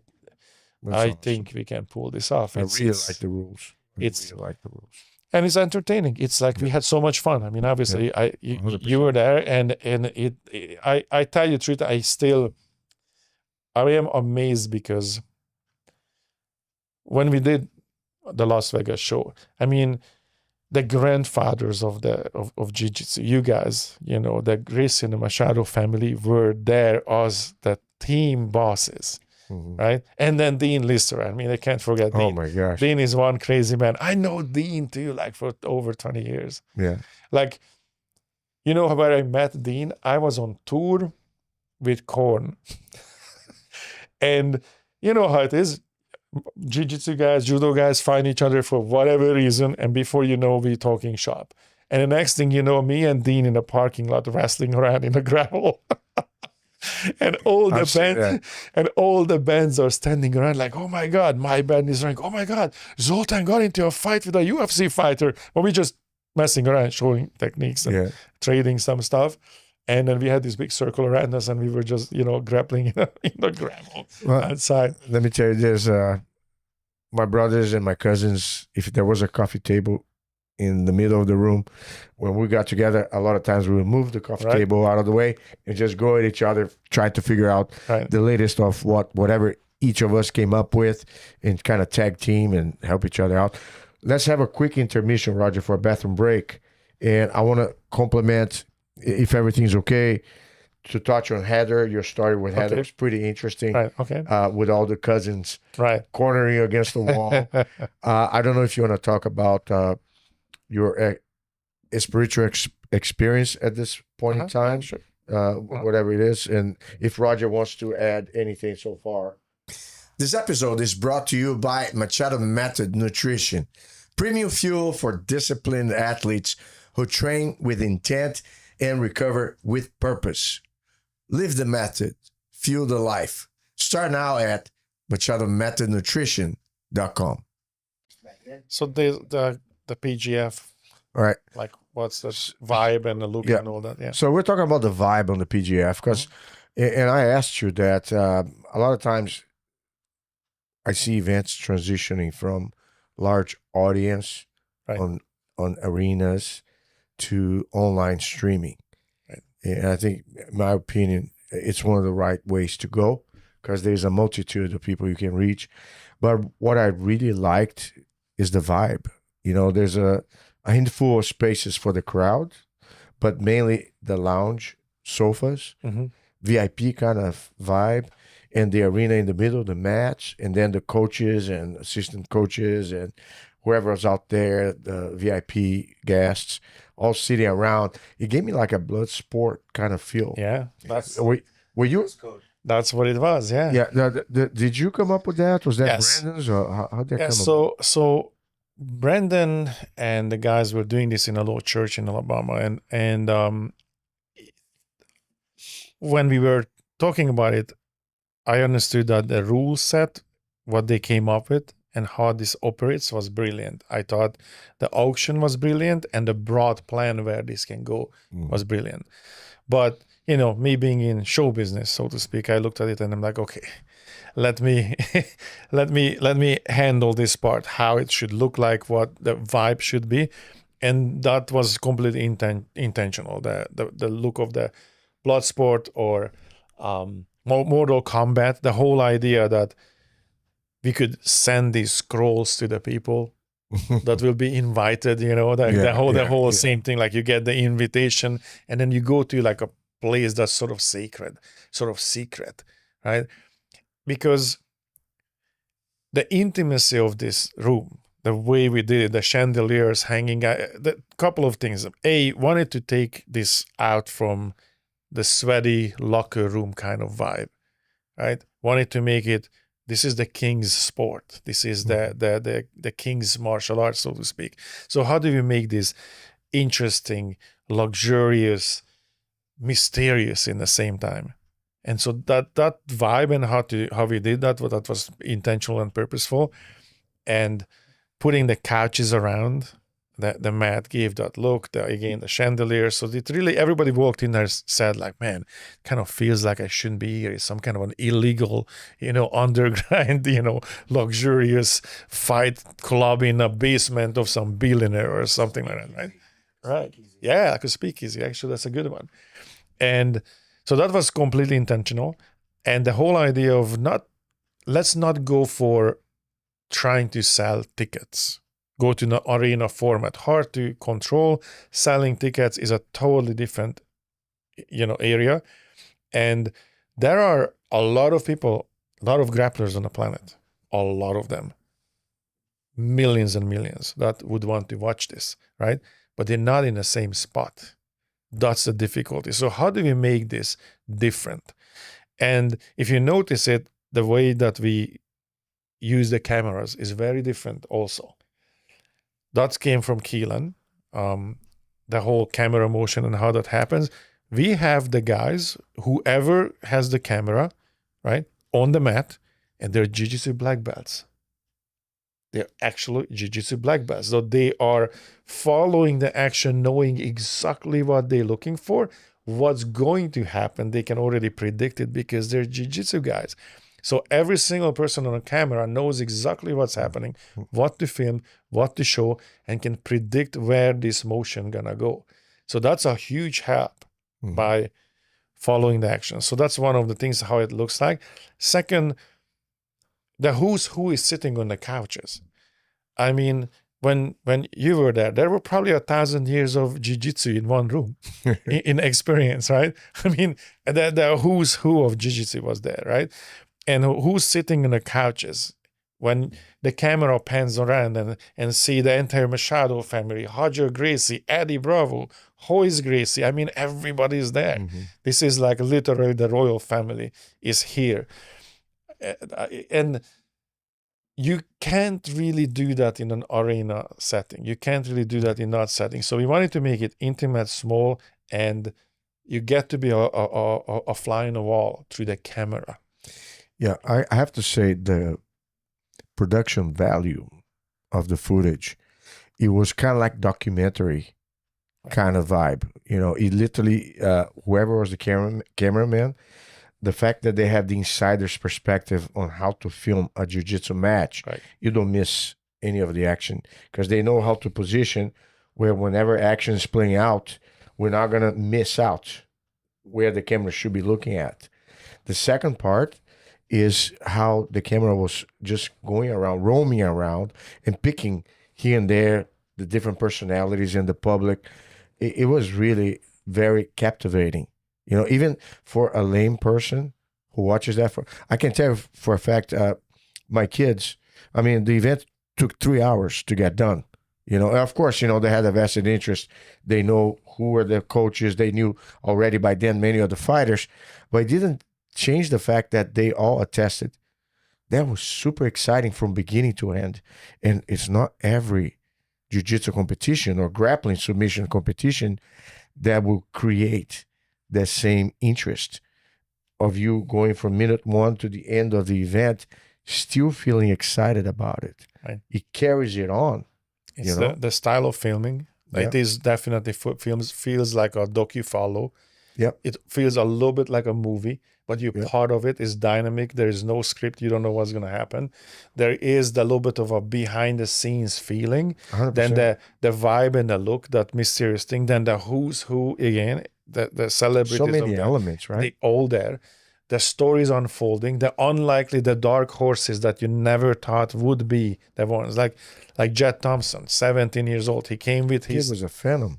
Yes. Yeah. He came with his dad, and he almost won the entire thing. He was a killer. Oh, my God. Yeah. Right? And so all the elements of an exciting, entertaining show is there, and none of this is fictitious. Like, that was basically the goal. How can we make this an entertaining show that it would be entertaining to anyone, not just jiu-jitsu practitioners, and it's real. There's nothing fictitious about it. No fixing of fights. No elements that are not real. And where this is going, I mean, obviously the one that we did together was a 5 days event. That's really compressed, but that was what we could do at the time. But the plan was always what we're doing now, that finally we got to the point where this is the phase 3 basically of the PGF, that now it became a full league. So this is not taking place in 3 months. So we have the auction. Then after the auction, the guy's going to have a couple of weeks to get ready. Now you know who's the coach, you know what team you are on, and you know who you're going to fight. You have 15 guys basically on the other team, and you will fight every single one of them. So now you can study and get ready. Also, between the matches, so what's going to happen now, instead of again compress everything into 5 days, we're going to have Wednesday PGF, right? So it would be the same thing as we were day 1 of PGF, but instead of fighting against the next day, you're done that day. Now you have a week to recover. So the idea is that now we have a full league. This is also too much to ask. Even if you're really, really into jiu-jitsu, you're going to have to sit in front of your computer or TV, wherever you're watching it, for 5 straight days. This Yeah. way, just like football, just like hockey, every Wednesday, is PGF night in the season. It's a 3 months long season. Every Wednesday, you're going to have that 4 or 5 hours to watch, unfiltered, crazy jiu-jitsu. The guys are more prepared because they know who they're going to fight. Also, if they hurt, they have time They to can recover. Yeah. They can analyze. They're going to have a week to analyze what happened. It also gives us that media space where in the week today, what happened, this fight, let's say this Wednesday and next Wednesday, we can show you all the highlights. The fantasy team can figure out things. And so they're becoming, basically the model is just like on NHL, NFL, NBA, we would be operating that. This would be and this is the next step toward the goal to make That's it a great. full sports league, a full season with team owners. That's already happening. People coming in, companies coming in, trying to buy the teams. Mhm. We're gonna reveal this soon, Yeah. but massive deals are coming in. And imagine Formula One, right? Yep. Red Bull owns the Red Bull team. Mercedes own the Mercedes teams, and that's a car maker, but there are other companies that are not car makers but own teams, right? It's gonna be a hybrid between that and any NFL, NHL, right? The first football team that was sold, I think it wasn't the name yet, it was Detroit Lions, but with a different name, was sold for $8,000. Yeah. It's worth $7 billion now. So we see a future where this is going to be very similar to that. Like we are basically, you can buy a team, it's your team now, and you got to compete in PGF with your team. So that's the future. I mean, I cannot see that not being an amazing opportunity for growth. Well, for the careers of the athletes and also for the interest of the public. Right. And, so I got a couple other things I want to just touch to kind of, conclude our amazing conversation that I cannot have enough of this conversation. And I'm not sure at what disposition you are. I read about your spiritual exploration that you had like a near death experience and then at a later time, what's coming up for Five Finger Death Punch? I know you're in the process of making an album, whatever you can disclose. And I'm sure that tours will ensue, and there'll be a lot of black belts tagging. Hopefully, when you are in Texas or in the nearby area, I'd love to join you and jump on the mat with you. That was an experience in itself. I'm here myself, inserting myself again. I hope that's not an invitation. All right. I was hoping you would. Yes, but feel free to comment on those if you feel like it. Okay. Yeah. So one of the a moment in my life where something massively changed was I was about 12 years old and I was on my bicycle following a truck. It's easier to, when a truck is going pretty fast, you kind of hide behind the truck so the wind is not really hitting you. So you can go faster. That was my little thing. So I'm pedaling behind this truck and I was going pretty fast and my bike started kind of shake and it was making noise, and I was looking down instead of looking up what makes the noise. So this truck stopped, which I found out later, because what I experienced is like I'm looking at my bike and all of a sudden I hear this explosion. Growing up in Hungary, we didn't have anything. We didn't have, as I said, TVs, computer games, all that. Everybody had a black and white TV and not much to do, but we could get explosives, from the army, from the Russian army. We could get, bullets, explosive, all kind of stuff. So it was completely normal that we would, blow things up and whatever, right? At age 12, that was completely normal. Oh, wow. Yeah, so crazy kids, right? And so I hear an explosion and I was looking around thinking, oh, my friends probably got some explosives and did some crazy stuff. And I was looking around for the source of this explosion. But I noticed something strange that I would go like, oh, maybe it's over there behind the bushes. And I looked behind the bushes, it wasn't. I'm like, oh, maybe it's over there behind the house. I looked behind the house. And then I started to realize like, wait a minute, I just looked behind the bushes in a house that was like 40 feet away from me. So I realized that whatever I wanted to look at, I just looked at. Like there was no, I didn't have to walk there. I just looked at it. So I never looked back and looked at my body, but but obviously I hit, the explosion was my head on the back of the truck, and I had an out-of-body experience. And so the next thing I know, after looking around and not finding the explosion, I'm sitting up and there are people around me. I'm covered with blood. My bicycle is on the floor. Truck driver is freaking out. So I just looked around, I grabbed my bike, and I'm out of here, like bleeding out of my head. I just went home. And so, you grew up in those kind of countries. It doesn't operate like America. I went home and, I'm covered in blood. And my mother's just like, oh, don't get it on the carpet. Go, that's it. That's pretty Don't much push yourself. Yeah, that's it. Don't get it on the carpet. That's it. And if you had to go to the hospital, you took yourself to the hospital. That's just, like Hardcore. There's no messing around. And my parents were in the military, so they were especially hardcore. Day one is like, kid, you're going to go to school. They're going to be fighting. If you come home crying, I'll kick your ass too. You fight. You defend yourself. I don't care. My kid is not going to be a crybaby. Go. Mm-hmm. So this is how that works, right? So I go home. I didn't say anything. I just had a crack on the head. I don't know how deep, but it was bleeding for a while, but then it's nothing that I know of that damage or who knows, right? So I didn't even go to the hospital. But what I went to, however, was the library. Because I didn't say anything to anyone because I thought they're going to think I'm crazy. But I went to the library and started searching for things like, what happened? What the hell happened? And so I found a book, some collection of some doctor interviewing people that flatlined, so life after death kind of thing. And I started to read books like that. There were that book and then a couple mentioned in excerpts, and that's how I ended up finding like they were pointing at books that was philosophy, Eastern philosophy, yoga, meditation, all that. That's how that happened. Oh wow. Because these guys were quoting lines and experiences and ideas and from those books.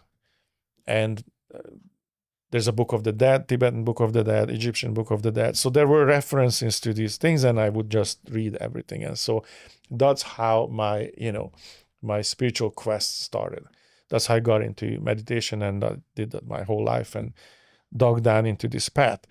And then until like the mid-90s, we had in Hungary, we had hemp fields. Nobody ever thought of smoking that. Right? Like we didn't have things like that, right? And sometimes you heard of some crazy people sniffing glue and you were like losers, right? Like there was no, we didn't have connections to, weed, psychedelics, anything. There was just some crazy druggies that we would say like, oh yeah, you're a loser. That's how that was viewed in society. Mm-hmm. And somewhere in the 90s, I was talking to a professor who's I highly respected, super intelligent guy, who was talking to me about psilocybin and LSD and the effects of that, and how this was meant to, first of all, you have the receptors for that for a reason, right?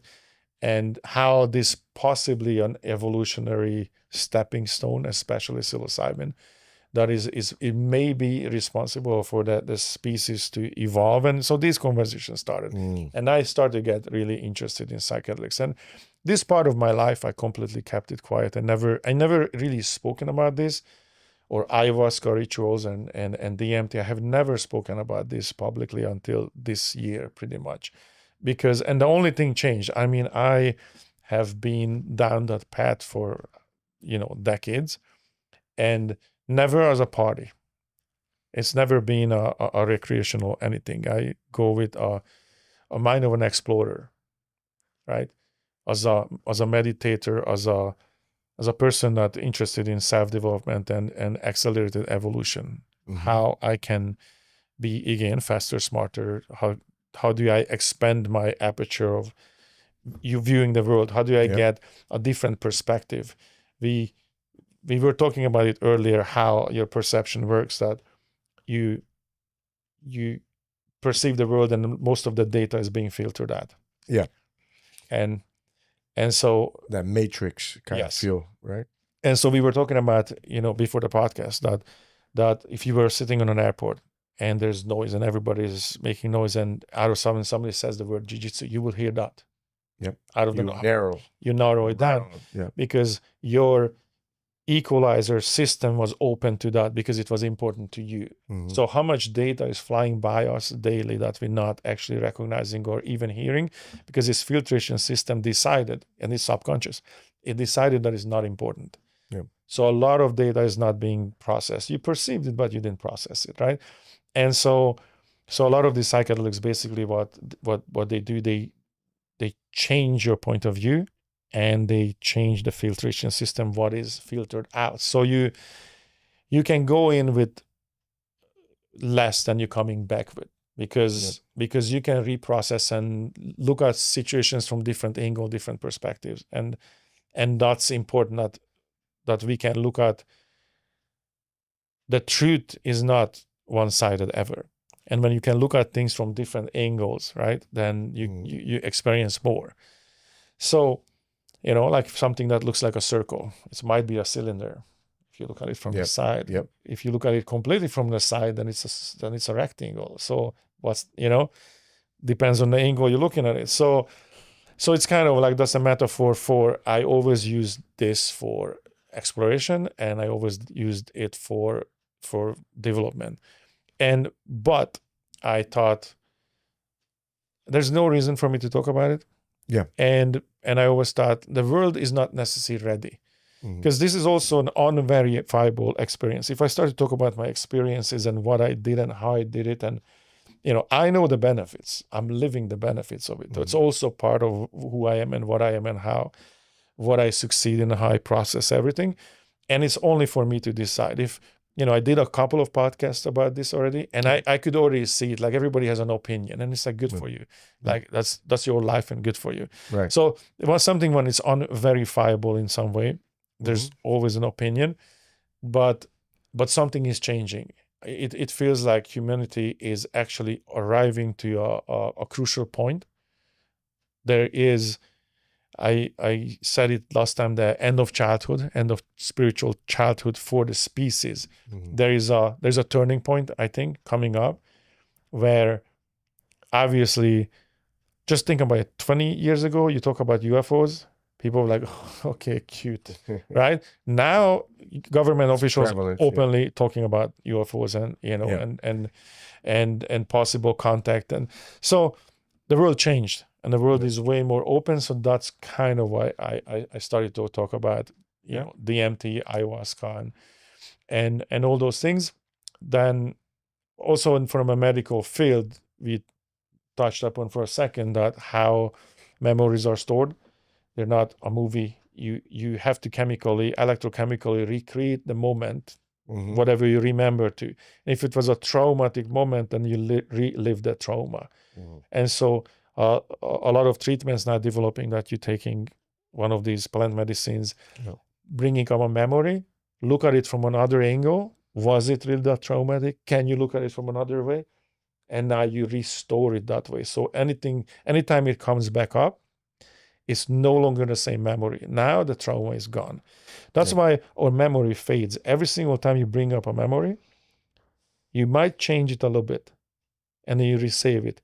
And so the next time that memory comes up, the new version comes up, the edited version, right? So eventually certain things in your life will sort of erode, which also goes back to the original conversation we had about miracles. This is why I'm talking about the ledger. Keep a good ledger of your miracles, because every time when something fantastic or out of ordinary or some kind of a synchronicity happened to you, something that, oh my God, I just thought of this and it appeared. Or any of those miracles that, oh, I wanted to do this and boom, and the opportunity came. Every time that happens, it's a little bit against the traditional way of thinking, and it's a little bit fantastic, or there is a miracle element. So what happens, if your mind cannot find a rationalized way to deal with it, then you start to question it. Did that really happen? Am I making this up? And it starts fading. It starts fading and changing, and you cannot let that happen. If a miracle happens, absolutely take a snapshot. Don't take for granted. And hold on to that snapshot. Yes. So you remember that miracle. So for me, that's that was the spiritual aspect. And I have a couple of, friends. We kind of all know each other who are deep into this, people who are writing books about, these experiences. And we even started a nonprofit, which is called Code of Reality. And with Danny Goller. And basically the goal is to actually bring real scientists that are, accredited scientists. We have a lot of friends who are scientists, but will not talk about this openly because they're worried about their tenures. They're worried about their, their careers, talking about something taboo. But we started to build this underground sort of team of scientists and explorers who the goal is to actually bring scientific attention, medical researches, and a real exploration on a scientific form and medical way into these plant medicines, like what is really happening. And obviously we have to coincide with these plants. There's a reason why they exist and how they alter your perception.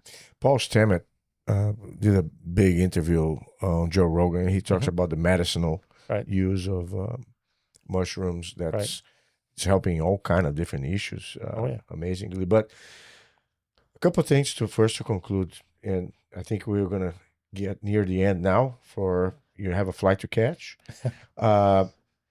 What's next for Five Finger Death Punch, and the story of Heather Gracie.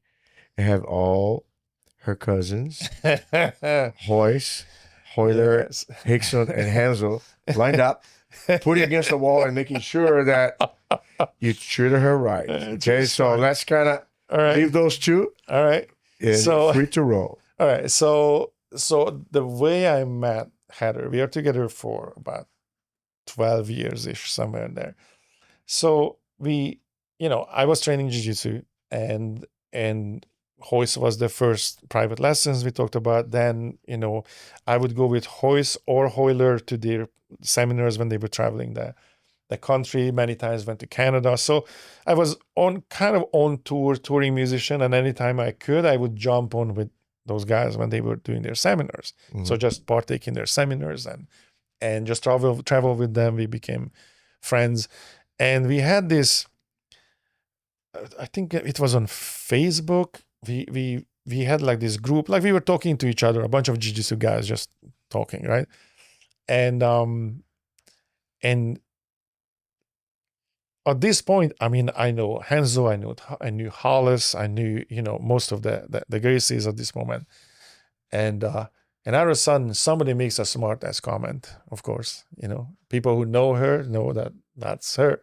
Some smart ass thing that she left a comment on one of these bulletin boards that we were talking to each other. And I looked at it and I'm like, Heather Gracie. I'm like, who's that? Obviously, see the last name. So I figured, okay, it's part of the family. This is a jiu-jitsu forum. So it's, And so I go to her profile, like, I never heard of her. So I go to her profile and I see her pictures and immediately like, ooh, I shouldn't be even looking at this, right? I'm like, it's a pretty girl and, she's all yoked up. She's working out, 6 packs, everything. And, she's very pretty. And I'm like, oh my God, I shouldn't even, I just feel weird for a second, like, oh, I shouldn't be even looking at this. But she would make these comments time to time. And so we start to have this little ping pong match of talking crap to each other online, right? And it kind of evolved into the phone and started talking on the phone. And then one day I'm going to a jiu-jitsu competition in Las Vegas. She also lived in Las Vegas. And I was like, hey, I'm going with the team and some of your cousins going to be there. We're competing. Are you coming down? And she's like, yeah. Like I'm going to go and see my cousins anyway. I'm like, cool. So this is the first time we meet. I'm at the competition standing with Mika, Mika, obviously. He's my professor at this time now, and I'm standing with my team, all these black belts, everything's sitting around, and I am talking to them about that. I've been talking to Heather for a couple of months now, right? Like, man, she's really pretty, she's really funny, she's a little firecracker, and she's beautiful, and I think she's interested to something, I don't know, but if I misjudge this, that could be a big problem because she's a Gracie, right? And it's the family, and I don't know, this whole thing is, I'm doing jiu-jitsu, I know all her cousins. You don't want to mess up your relationship. Yeah, so I'm like, this could be, and cousins, yeah. think about it, South American, crazy Latino, things can go sideways, pretty quickly. There's a, they famous about their temper. I'm like, anything can go wrong. And so this could have been a movie moment. So as I'm standing there, and one of my guys is, he's standing in a circle, and he's like, bro, he's like, absolutely do not touch. And this is how far he got. When this moment, she just steps right into the circle as she comes. It's like, one of my friend is saying, do you absolutely not? Oh yeah, I definitely would risk my life for that. So it could be a movie moment. But my friend Nader, he's also a jiu-jitsu black belt. He's like, do not, and stops. Oh yeah, definitely, absolutely, I would risk my life for that. So that's first day, right? And so hanging out, watching jiu-jitsu, talking, got together a couple of times, and eventually start dating. And at this moment, I'm thinking like sooner or later I'm gonna have to tell Hoyce and Hoyler, and So you never broke the news to the cousins? No, it didn't. Oh, there was not really, because it wasn't an opportunity of like calling any of those guys like, hey, I have some news for you. So we knew each other and we traveled together, but when they did seminars, but that wasn't a relationship like, hey, check this out. So it wasn't, You're waiting for the right time. Yeah, I figure like when I see them next time or we do a seminars, like I'll figure out a way to have a conversation about this, right? And and so it just happened so that we have the conference for the association happens in Vegas. So all the black belts has to come to Vegas. And, Oh my goodness. And they staying in a Red Rock casino. You got the whole crew. Yeah. And so that means like, Gracie Omeda, everybody has to come. All those black belts, I know a lot of them. They're coming in and, they're talking about the association, how it's run, rules, this and that. Like probably you have the same with your associations, right? And so we are in a hotel lobby, standing in a circle.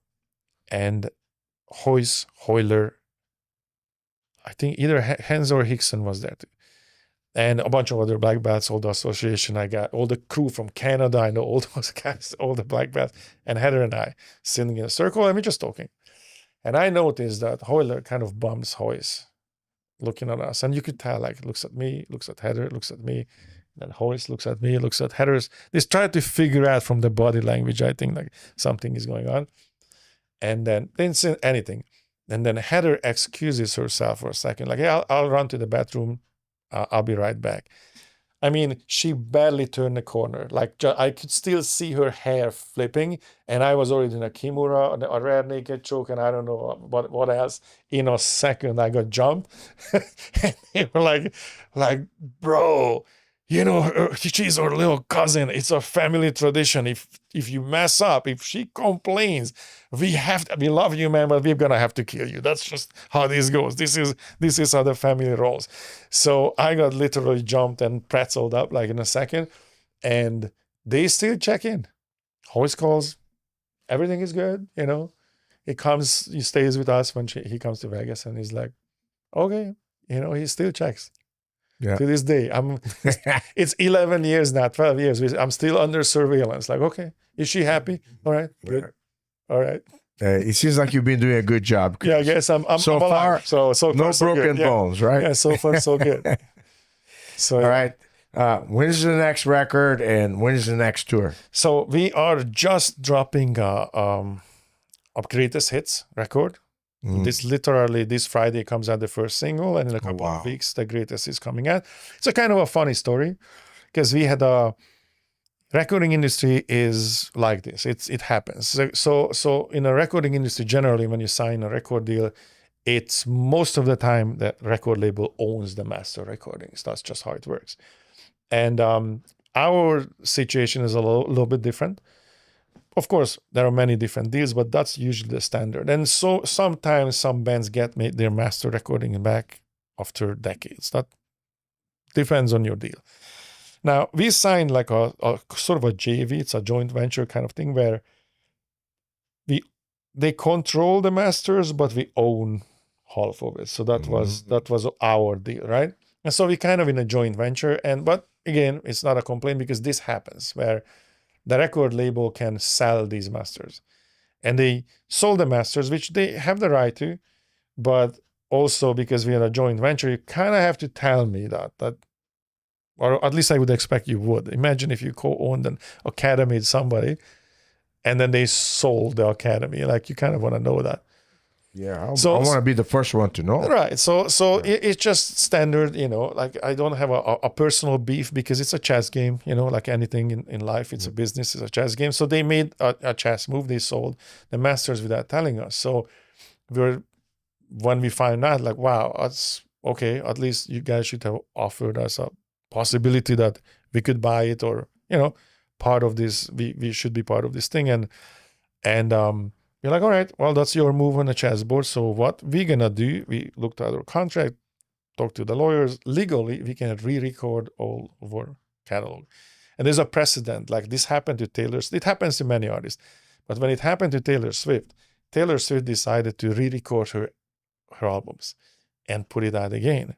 And the fans are super hardcore. So they're like, okay, we're going to switch to the new streams, the new record, which is the same songs, but re-recorded. We're going to switch to that because we support the artist, we support Taylor. So her fans did that. And so right now we are exactly in that process. Like, okay, you guys made this move. No hard feeling. I'm not angry. All good. You had the right to do that, but we also have the right to re-record it. So we re-recorded our biggest hits. So we recorded some 30 songs. And we are putting it out, like, first song coming out this weekend. It's a chess game. It's a chess game, right? bro. So they made their move, right? So now we put it, and we have and we have a really, really loyal fan base. That was always This is thing. amazing. Look, Right. I'm so happy to hear that, because a lot of times Right. artists are left at their own chance, Yeah. and good for you. Yeah, they generally, that's usually what happens. Artists kind of stuck in situations where there's not much they can do. And you see it in the news, and nobody want to really complain because the deals are the deals. But sometimes some artists have a loyal enough fan base that you can pull it off. And we just happen to be one of those bands that our fan base is hardcore. So we're dropping that this Friday, actually, so a couple of days from now, the first song coming out, and then a couple of weeks later, the new re-recorded, basically 2025 version of the songs coming out, a couple of festivals in the summer, and, just forging ahead. Zoltan, thank you so you. much.